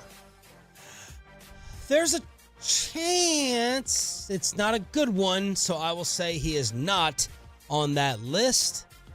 And that's coming up. Sean and RJ on your home. Buy into us. Of the Dallas Cowboys, 105.3 The Fan. But in case you missed it, it's a special treat for the 6 a.m. club. Mike Florio, ProFootballTalk.com, talked about possible implosion 1 month away when we're going to be in Oxnard for Cowboys camp. because of all the different contracts, the Mike McCarthy situation. This was Florio, 6 o'clock club hour, talking about why he sees a possible disaster. Well, you've got the three guys whose contract situations remain unsettled. And this is the reason why they weren't able to go all in with free agents. They had to figure out Dak's contract first with that $55.4 million cap charge this year and a $54.5 million dead cap charge next year if they don't work something out before his contract voids. As a starter, if they sign him after the contract voids, they go above and beyond 54.5 with whatever cap number he'd have. And then you got CeeDee Lamb at $17.9 million in his fifth-year option, who is not willing to be patient and is reportedly planning not to show up for training camp. That was the thing that really sparked my brain to look at this and say, okay, CeeDee's not going to show up, reportedly. Micah Parsons shouldn't show up at all. And I know he said he's willing to be patient. I don't care what he said. He plays a position that's conducive to injury. If you suffer an injury that falls between career ending and something he could recover from to the point where he's never the same, that prevents him from ever getting the kind of money he already deserves. The problem is they can't get to him because first they got to get Dak solved, then they got to get CeeDee solved, then they move to Micah. They need to get all three of these done. These should have been done months ago, and it's all potentially coming to a head. If CeeDee holds out, and if Micah does what Ezekiel Elliott did 5 years ago, because remember, Zeke showed up for the offseason program in 2019 and then didn't show up for training camp, and it was a surprise. Even though Micah is saying he is willing to wait, maybe between now and July 24, he says, screw that. I want my contract. I'm not showing up. If two of those three don't show up for camp, that's a problem for the Cowboys. So there it is, the table possibly being set for bad things, which leads us to this list from PFF. Yep, this list of from PFF. And listen, I mean, it's already setting up to be a tough year for Mike. He's having to deal with things that he didn't ask for. Now, he asked for him because he decided to be the coach of the Cowboys. Yes. But yeah, he didn't ask for Jerry to go into camp this year with his top three players unsigned. He didn't ask for that. And basically no improvements in the offseason outside of your draft class, and you and your defensive coordinator on one-year deals. Right, absolutely. So here is the PFF list of the top returning head coaches in the NFL. Number one. So that these coaches are most likely to return after this upcoming season. Well, this is basically their top 10 coaches that are, so they don't have, so like Bill Belichick obviously isn't on this list because he's not a returning head coach. They're ranking head coaches or the likelihood of returning? No, they're ranking the top 10 returning head coaches. So they're ranking the current ones. I don't know why they worded it like that. Okay. So. Okay, he might be 9 or 10. I thought this was a list of odds of returning. Like who won't be back. Okay. Not just the best coaches, but whatever. Yeah. Number one is Andy Reid. They have him as number one. And, of course, they have been top 5 in EPA per play every season from 2018 to 2022, which even predated Mahomes' arrival. They dropped to 12th last year, but, this year they have some wide receiver improvements. Number 2 is Kyle Shanahan.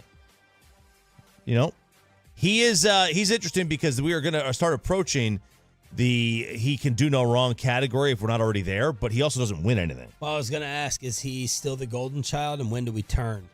That's the question. We're gonna turn on him at some point. Been a while. It's been a while. It has been a while. But sooner or later you're gonna have to win something. And is he not the only coach one of the only coaches that ever lost their first 3 Super Bowl appearances as a coordinator and head coach since other than Marv Levy, the other one.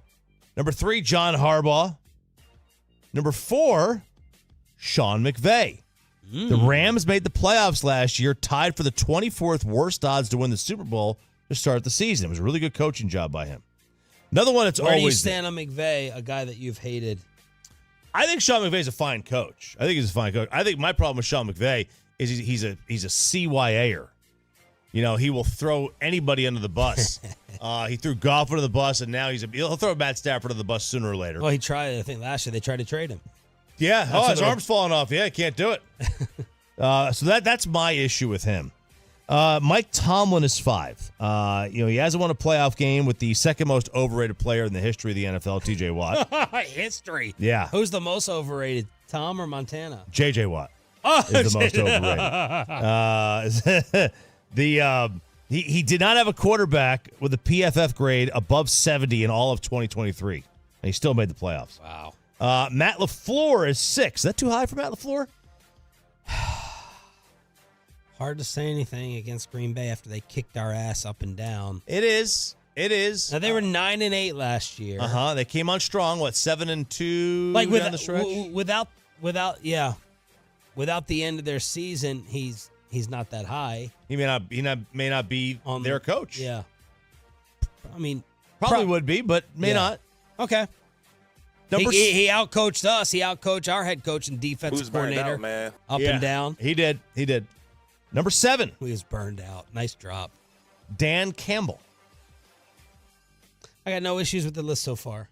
I can't either. He enjoyed the highest graded season. Goff enjoyed the highest graded season of PFF of his career last year with an 86. Is it offensive? Where's the Mike McCarthy outrage at so far? LaFleur over McCarthy? Is that ridiculous? Is Campbell too early over McCarthy? No, I'm not outraged. I'm not outraged just yet. I don't have a problem with LaFleur over McCarthy. I think LaFleur is a really good offensive mind. Dan Campbell, I think, is a really fine coach. Obviously, I have no problem with Mike Tomlin. Mike Tomlin's done tremendous work. Tremendous. Number 8. DeMeco Ryans. Oh. A little early. By the way, LaFleur is 56-27, a 675 career winning percentage. Okay. Pretty good. All right. You win 67% of your games? Yeah, that's pretty darn good. Mike wins 71% of them, so why not? DeMeco Ryans at number 8. He did it 1 year, but he was a 1-year head coach, first-year head coach. Yep. Obviously has C.J. Stroud, and those two developed really, really well. Obviously, his strength is on the defensive side of the ball. They were 19th in EPA per play allowed in 2023. Number 9, Kevin Stefanski. 11-6 with a quarterback that we question. Which one? Deshaun. So he had 4 quarterbacks attempt 100 or more passes this year. Joe Flacco was the best of the bunch down the stretch. They got a lot of talent on the roster. Yeah. Deshaun has not lived up to the price tag they paid for him, and they traded 3 firsts and gave him a fully guaranteed deal.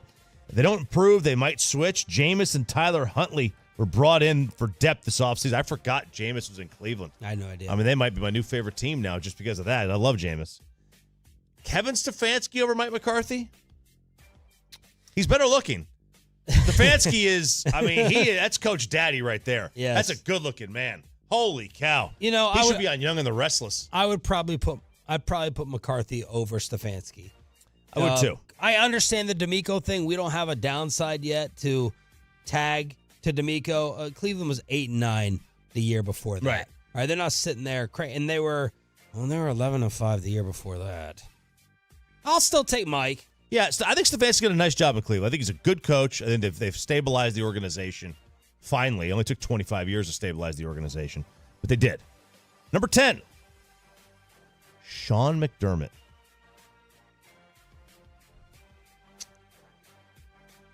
You sure that's not 11 or 9? Ooh. Or 9 or 11? He should have been 9 and 11. Yeah. It's a big prove-it year for him, and it's a big prove-it year for Mike, too. We know that.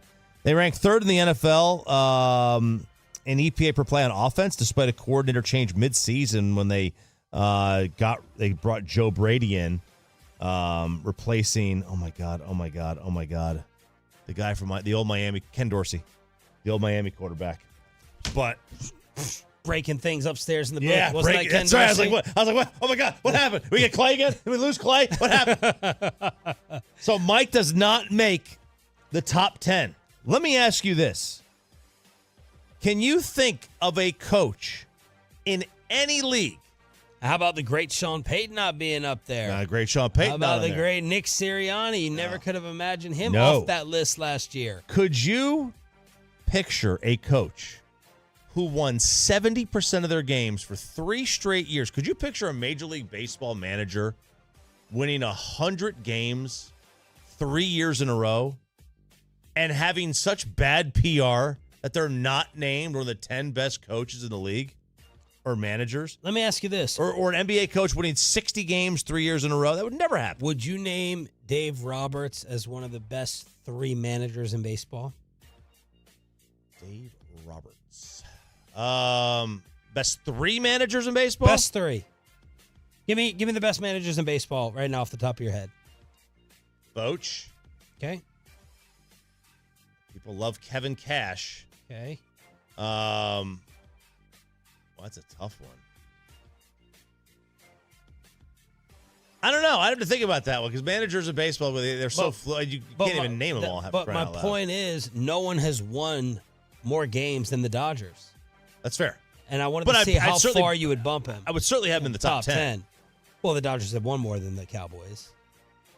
They do have a ring. They have a ring, right? It was the LeBron ring, the COVID ring, the 60 game. Corey ring. Seager's LeBron ring, the 60 game ring, bubble ring. That's an interesting question. Who the best man? Where I would put Dave Roberts? I think Dave's a fine manager. I don't think there's a problem with him. Okay, it's a good question. I see what you're doing here. A lot of these lists, it's BS. No one knows what X's and O's are being called. Or someone has a nice year, we're like, oh, great offensive mind, great defensive mind. We don't freaking know. And then we react off the prior year. But, man, I just tell you, like.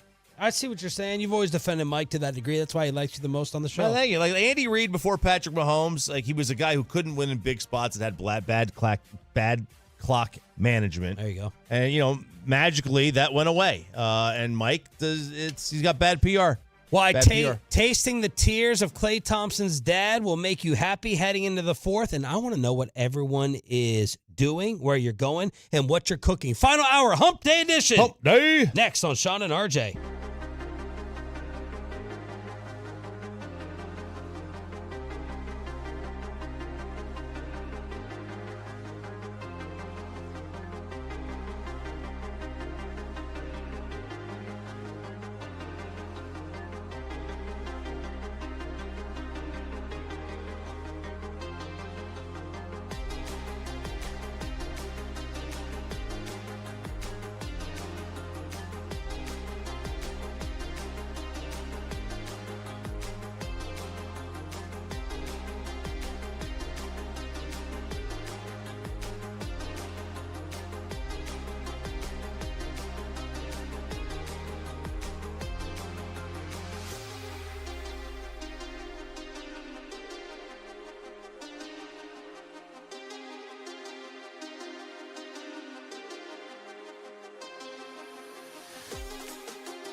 Uber Eats has Lola V products? I gotta remember that. Well, they say in order to remember something, you have to forget something else.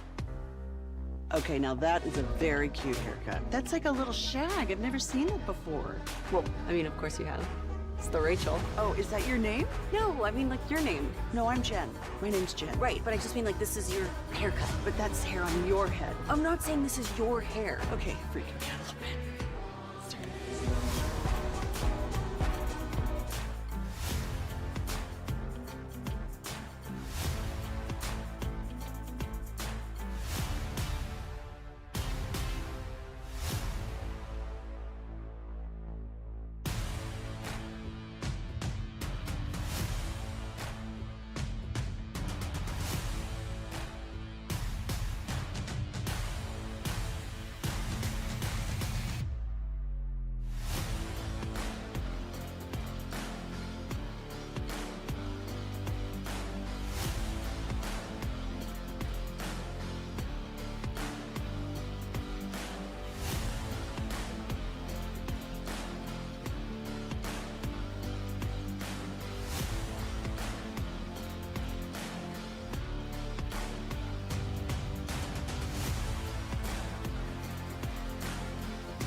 From our Hiley Mazda of Arlington and her studios, this is Sean and RJ on 105.3 The Fan.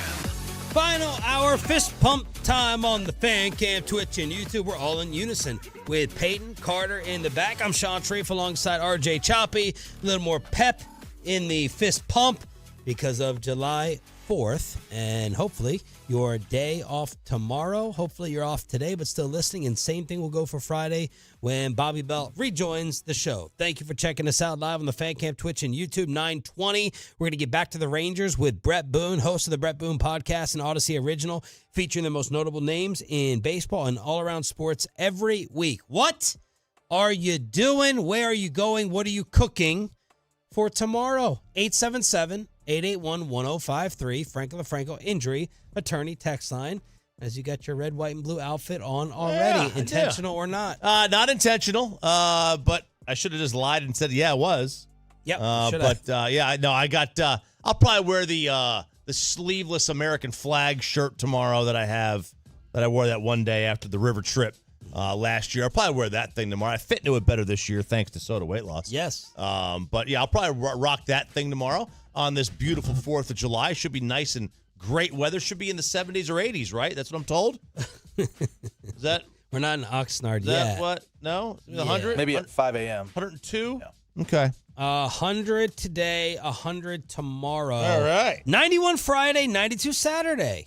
All right. And then rain Monday, Tuesday, Wednesday next week. Okay. We need the rain. We need the rain. 20% chance of rain on Friday and a 20% chance on Saturday. Okay. Yep. All right. Yeah, so we are going to our friend's, Sarah's friend Brett. We're going to her house, her parents' house. Sarah's friend Brett. Brett's a girl? Brett's a girl. Okay. Going to her parents' house. We're going to her parents' house. They have a big pool party every year. They've been doing this since they were like 14. Okay. So every year they go to this pool party, and there's a big horse game in the pool. Pool horse. So everybody looks forward to this. Yeah. Pool horse. Is it the white and blue basketball rim and backboard? The only one that's ever been made? Yeah, it is white and blue. Yes, absolutely is. White and blue. Yep, so we're going to go do that. In terms of the food, we are bringing an appetite. Oh, I thought you didn't bring food to parties. I thought it was their responsibility to provide it for you. No, it's to pay for. We don't pay. We will bring a dish. Okay. So yesterday she bought, those little square pretzels that look like tic-tac-toe boards? Yeah. Those. So we put those, and those little Rolos, those chocolate Rolos? Put those in the middle, squish them together. Oh, yeah. Dip them in white chocolate. Oh. So it's a nice little treat. Yeah, those are good. Yeah, you got the salt, you got the sweet, yeah, the chocolate. Big fans. The pretzel. Yep. Okay. So we're going to make those tonight or tomorrow morning. So that's your party tomorrow. That's the party tomorrow. All right. Pepe. So there is a parade that Rockwall does, but it's at like 7:45, 8 in the morning. I would like to sleep in then, so I think I'm gonna skip out on the parade. Does Mackenzie want to go to the parade? No, she doesn't. She would like to sleep in as well. So her parents just go watch to the parade. RNC. It'll be the same thing. Yeah, exactly. You should see my fireworks. Okay, they're the best fireworks. People tell me, quite frankly, these are the best fireworks. I've seen you spark this. The table spark this. But yeah, around noon, 1 o'clock, I go to the parents' house. They'll have food and cook out and stuff like that. The 972, though, Sean, I think you want this person's address. Just what they're cooking up on the menu. Beef ribs, short ribs, brisket, sausage, baked beans, and baked potatoes. Wow. Send me the Addy 972. Got money. So are you having your parents going to have a bigger party? Like RJ's already going to a parent party. Are you going to make it 2 for 2? Are Los Hombres invited? Or is it just the immediate family? No, because it's you and the adopted one. Yeah, the adopted one is there. No, because and I will be packing as well. I told myself I'm gonna start packing earlier. You're gonna pack tomorrow? At night I will. Okay. If when you're AC's drunk. fixed, yeah. Well, see, that's the thing that I don't like about the whole July 4th on Thursday, then work Friday. Is it's like I'll be out shooting fireworks 9 o'clock maybe 10, but I gotta go straight to bed afterwards, man. I can't get drunk with that. Yeah, that's a good point. That's true. I wonder what percentage of people have off Friday. Is it over 50%? Has to be, right? I don't know. I think the amount of people that have off, like took off. I bet you a lot took off. Yeah, I bet you over 50% took off. Tomorrow, fireworks? No. If I can see them from a backyard, yeah, I'm not going to fireworks. I'm not sitting outside in this crap, especially late at night. And not with a 2-month-old. Hell no. Do you know if your neighbors will be shooting off the fireworks? I have no idea. I do know that we were invited to a neighbor's party, which is very nice. And I'm kind of battling the wife on. I need to become more of an RJ Choppy in my neighborhood. All right. My last neighborhood, I was dealing with drug rings, probably prostitution, a lot of sketchy stuff. I didn't become one with the neighborhood. I'm going to be here for a long time. I want to establish a relationship with these people. And my wife doesn't care. Okay. And I'm like, I don't care if you want to go or not. We need to go by there for at least 30 minutes. But we have another invitation to what will be a great party in Arlington with her cousin Michelle and Ricky. So the HOA party... It's not the HOA, but the neighborhood party is at 12, and then the Arlington party starts at 1, but it'll go all day. So the decision, I'm sure she's going to want to go to Arlington, but I don't know if we're going to stop by the neighborhood one first. Have you met a lot of your neighbors other than the one that the girl you got her phone number? I got the girl's phone number. Well, yes.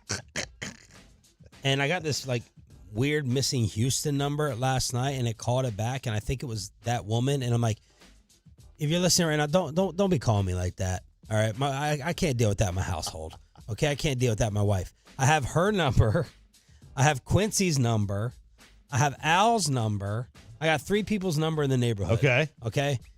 Quincy, we're supposed to go get cigars and drink in Rockwall at some cigar lounge. Al, I think, told a little bit too much of my business to another neighbor who repeated it back to me. So I'm not trusting Al right now. You can't trust him. He's and out. then this woman, she's calling me as the sun's going down. That's no good. Has a group chat been formed? Oh, they asked me to get on. What the hell? What is the international app? WhatsApp. They asked me to get on WhatsApp. Yeah, you got some Android users in the neighborhood. I said, are you in Pakistan? Like, no, I'm not getting on WhatsApp. I don't need to get involved. Man, people, they know more about me than some of my coworkers in this building. Yeah. They already know more about me. They Googled. Holy crap. They know everything. This woman knocked at the door yesterday asking me why my wife was breastfeeding. I said, don't you think that's like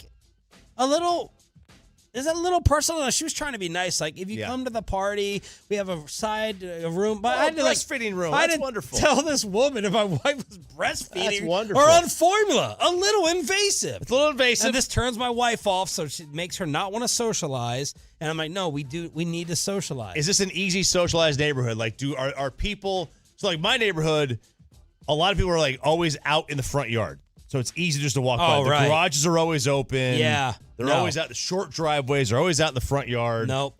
Not always open. A guy 2 houses down who's also using Emerald Custom Pools. He's got this sick setup. He's got a basketball court and soccer nets. So his garage is always open.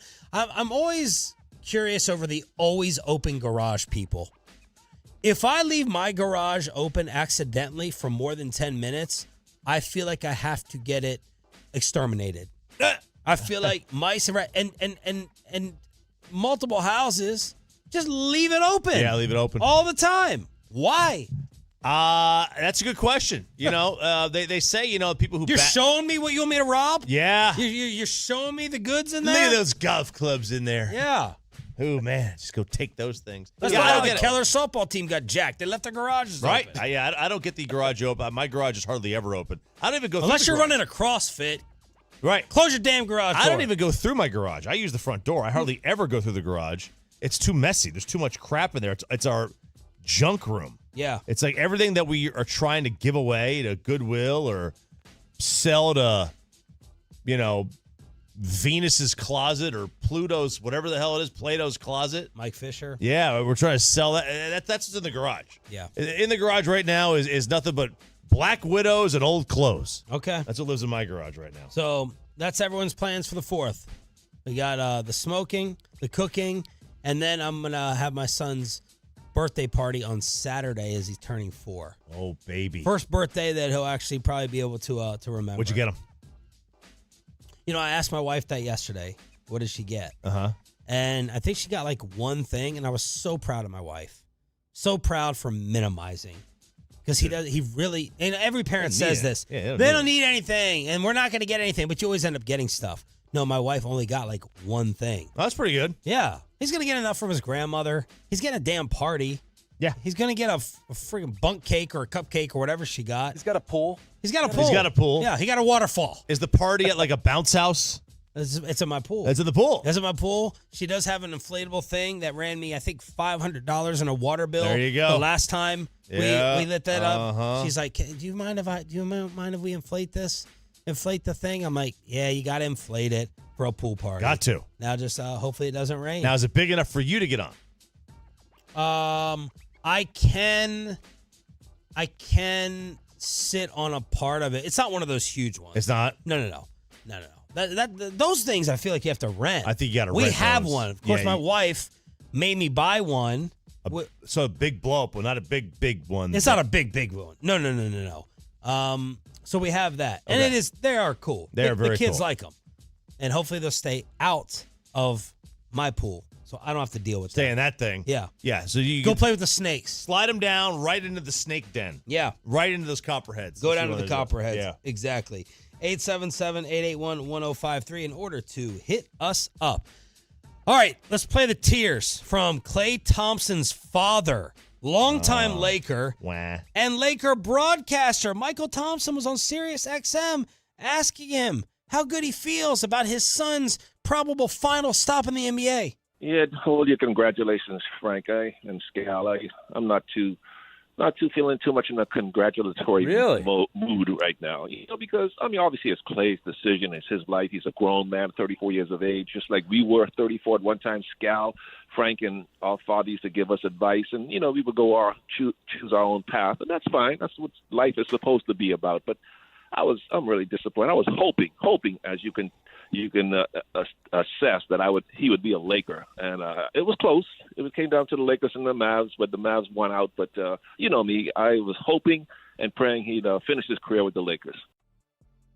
Part one, he's devastated. Right, he's devastated, man. He's crushed. Michael Thompson, did you try to play agent? How close was the actual decision between L.A. and DFW? When he told me that the Lakers were talking to him and or going to talk to him, and the Mavs too, obviously I tried to sell playing for the Lakers.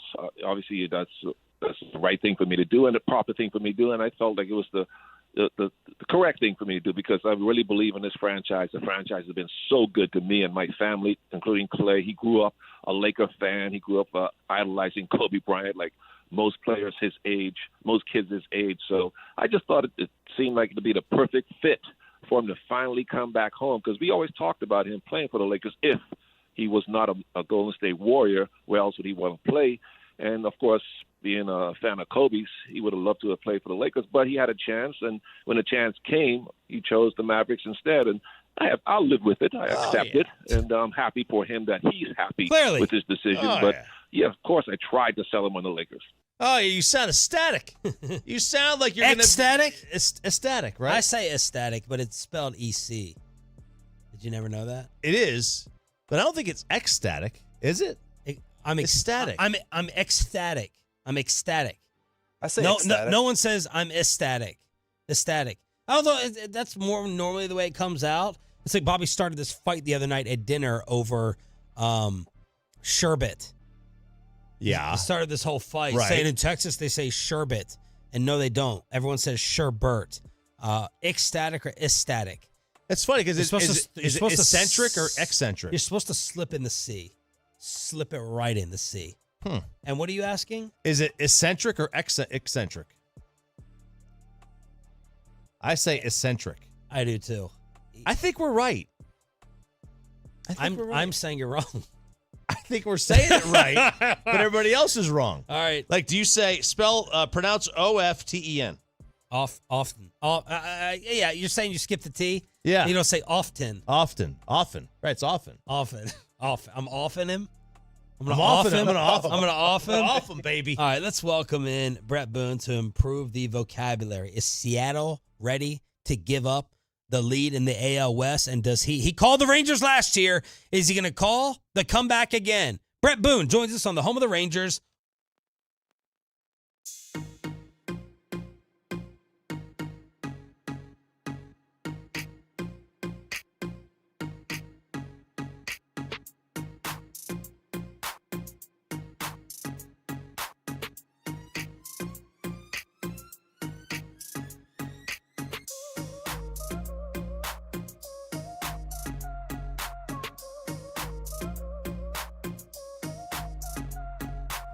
It's true that you've got to forget something else to remember that Uber Eats has groceries. No, that's absurd. Hey, remember when you used to be Pepper Lady? Pepper Lady? Wasn't it Cinnamon Sisters? Basil Babes. Saffron Squad? Nutmeg Maidens? Paprika? No. Nutmeg Maidens. I just said that. Was it Spice Girls? Doesn't sound right. Was it Saffron Squad?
to you by Cars for Kids. Donate today at carsforkids.org. And also brought to you by the personal injury lawyers, Frankel and Frankel. If you've been injured in a car or truck wreck, call Frankel first, 214-817-333-3333. With Frankel and Frankel, there's never an out-of-pocket cost.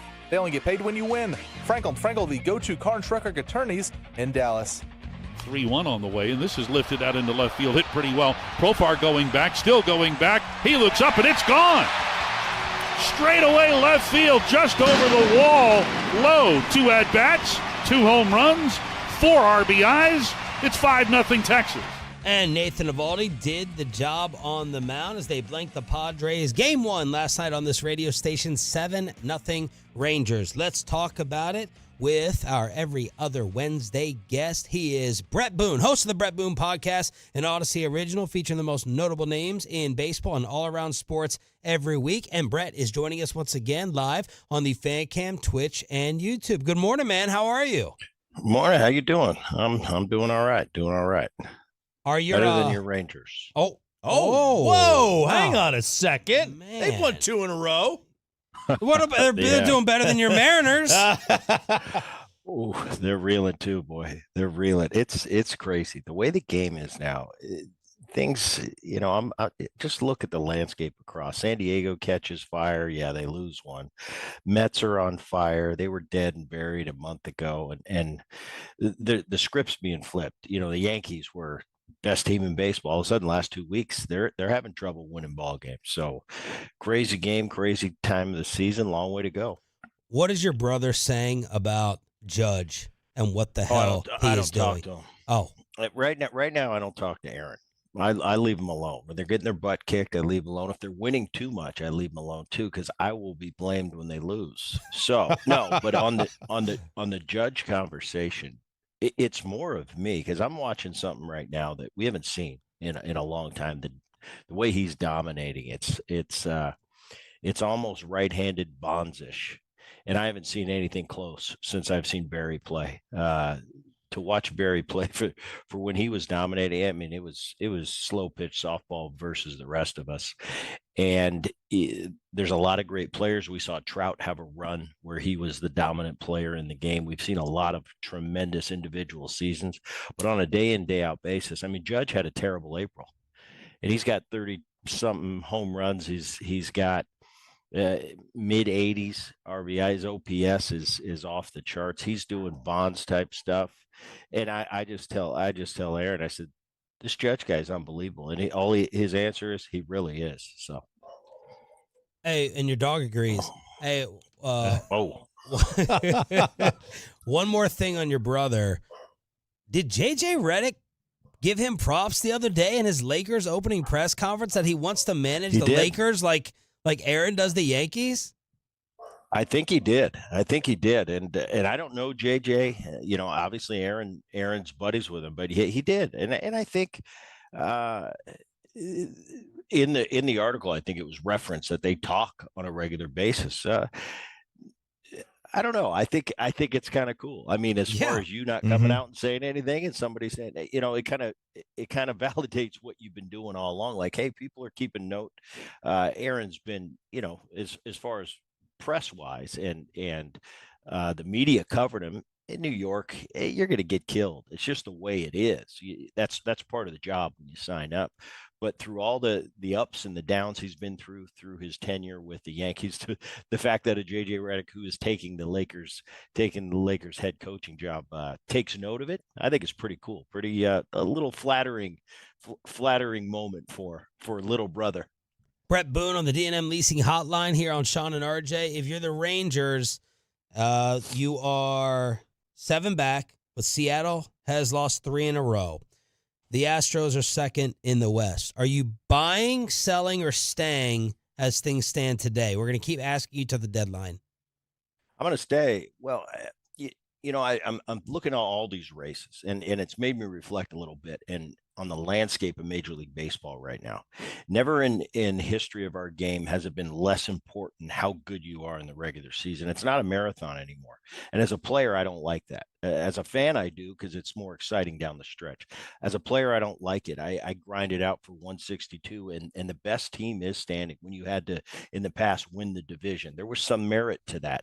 In today's game, you don't necessarily have to. There are so many injuries in today's game, and it plays such a big part on teams individually that the whole strategy is play good enough to get a seat at the table and be in position when that postseason starts. Be healthy and hitting on all cylinders. Anybody has a chance to win, and in today's game, it's not necessarily the best team that's going to win the World Series. So it's position yourself at the time. First, you got to get a seat. It's easier than ever to get a seat in the history of baseball. You got 6 seats in each division or in each league, American League and National League, 12 total, and it's just getting a spot at that table. And it's not about, we got to win as many games as we can during the regular season. A lot of teams just coast in, but you got to put yourself in position. At this stage of the game, I would definitely not count the Texas Rangers out. A lot of positive things got to happen. You got to get these guys back, and I'm looking at the injuries. And Young, he re-aggravated it. He's down. DeGrom after, that's the biggest thing for me. DeGrom after the All-Star break. That's, you guys know. I mean, that's a 50-50 for me. But if that were to go great, Scherzer will continue to start. You got to get Carter back. This offense start acting like the offense a year ago. A lot of things could happen for the Texas Rangers. They've been pretty banged up this year. But that's the case for a lot of teams. Look at Houston. They were dead and buried. All of a sudden, they're 3 games behind the Seattle Mariners in the blink of an eye. So, no, at this stage of the game, definitely, especially a reigning World Series champion, I would far from count them out at this point. But they've got to get a lot better, and they got to start playing a lot better. That's for sure. Odyssey insider Brett Boone joining us here on 105.3 The Fan. He's on the fan cam. You can see the gold gloves and the silver sluggers behind him. Oh yeah, take us around the room. I'm flexing a little bit today. I'm in between. I just want to give you a good background. We even got one of Dad's. Oh wow! Threw up there. Yeah, we threw one of Dad's up there. We got the silver sluggers. Couple covers, Sports Illustrated, TV Guide. I know the kids out there. Guide. Yeah, TV Guide. Yes. The kids out there, you don't know what a TV Guide is. if you're under 38, you don't know what a TV Guide is. Yes. But in my day, you get on the cover of TV Guide. That's a big deal. Right next to who knows, the Jeffersons maybe. Yeah. I don't know. There's a lot of shows back there. Alice, maybe. Alice? Wait, is that you on the cover of TV Guide? Dropping it. Absolutely. Who am I going to put behind me? Somebody else on the cover? Well, you put your family up. I didn't know. That's like so going cool on Dancing with the Stars, where Emma Smith gets more recognized, through the non-sports fans, obviously, and you're on TV Guide versus TV SI. Guide. Was that a popularity jump? I think, the SI, it's kind of, everybody knows the SI cover back in the day. That was a big deal. But for me, it was the TV Guide, because I grew up with that. I grew up with the TV Guide, and that was just as cool for me. When I got the TV Guide, I'm like, that's just as cool as the Sports Illustrated. Brett, give us the trade names and possibilities that you've been talking about, that you've been intrigued by, and you're saying to yourself, whoa, if this guy gets moved, this could shake things up. Who are some of the names that are being talked about out there? I think you can go to the White Sox. For me, I'm going to look no farther than the Toronto Blue Jays. I'm hearing out of their front office that they want to make, this year, they're kind of pretty buried right now. I don't see them making a run this year, but I'm hearing from management that we're going to give it one more try with the Bo Bouchettes and the Vladdy Guerrero Juniors. I don't buy it. You got Gossman, Berrios, Kikuchi, Bassett in that starting rotation. those are some real pieces that a lot of teams out there would be interested in. Obviously, a Vladdy Guerrero type Springer. You thought it was going to work this year. You brought Turner over from the LA Dodgers. So I think look no farther than the Blue Jays for all these pennant contenders that are going to need some pieces. I think they're going to look no farther than the Blue Jays, and those will be some interesting gets if they get them. I think a lot of teams are going to not be in the market for a big splash, but more of maybe a bullpen piece or a role player here and there. But I think the big pieces are going to come from the Blue Jays. That's my thoughts. They're saying no right now, but you're always saying no at this stage. You're still playing. Players in that locker room don't want to hear that everybody's going to be available at this stage of the game. At least get through the All-Star break and see what's going from there. But that's what I'm thinking. It's going to be the Blue Jays. They're stacked with a lot of players. I dare call them rent players, but they look like back in the day when Ricky Henderson at the end of his career seemed like he was just waiting. Where am I going next? Roger Clemens was that a David Wells from my generation or that type. I think a lot of pieces are sitting there in Toronto. Has Vladdy been what you expected him to be, or is he disappointed a little bit? For me, he's underperformed. I thought he was going to be a perennial, especially the early years of his career. After I thought he was going to be a perennial MVP type player. He's starting to put it together a little bit this year. Got off to a slow start, like a lot of guys on that team. But I think that whole Toronto Blue Jay roster for the last 4 or 5 years, they've really underperformed. And if you call it a disappointment, I think so. I think when Bo and Vladdy were coming up and the Biggio, the big talk was all the sons of former big league players. But I looked at that roster and I said, wow, these guys could be really good for years to come. It just hasn't worked out for them. Ohtani said he's not going to do the home run derby. Judge has said he's not going to do the home run derby. I think it's a big miss for the sport. Why do players not want to do this? I mean, shouldn't this be something that's fun and they want to do it? I'll tell you, I remember the first time I was asked to do it. I did the 01 Derby, and I was just pinch myself. Oh my gosh, I'm getting asked to do the home run derby. It was a big deal. It was an honor for me to do it. I did it.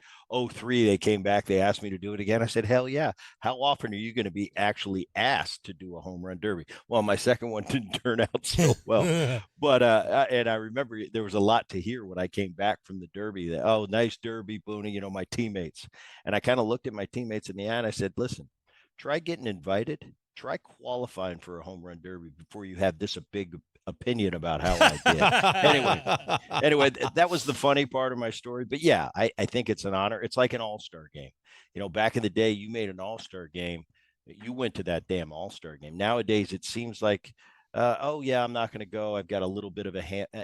This is a short window we've got. I wish I could give them the perspective from I'm looking at it now, a guy that played a long time. And I got to go to all-star games and derbies and World Series.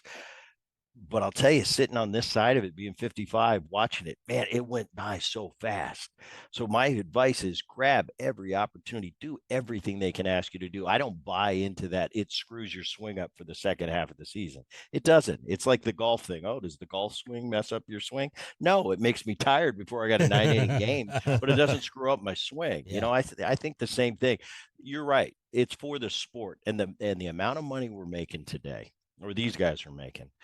I think you kind of owe it. You have an obligation to give them what they want. They want to see Shohei Ohtani against Aaron Judge. That's what it's all about. And from my perspective, especially from a fan's perspective. Oh, did we lose him? Hayden, what'd you do?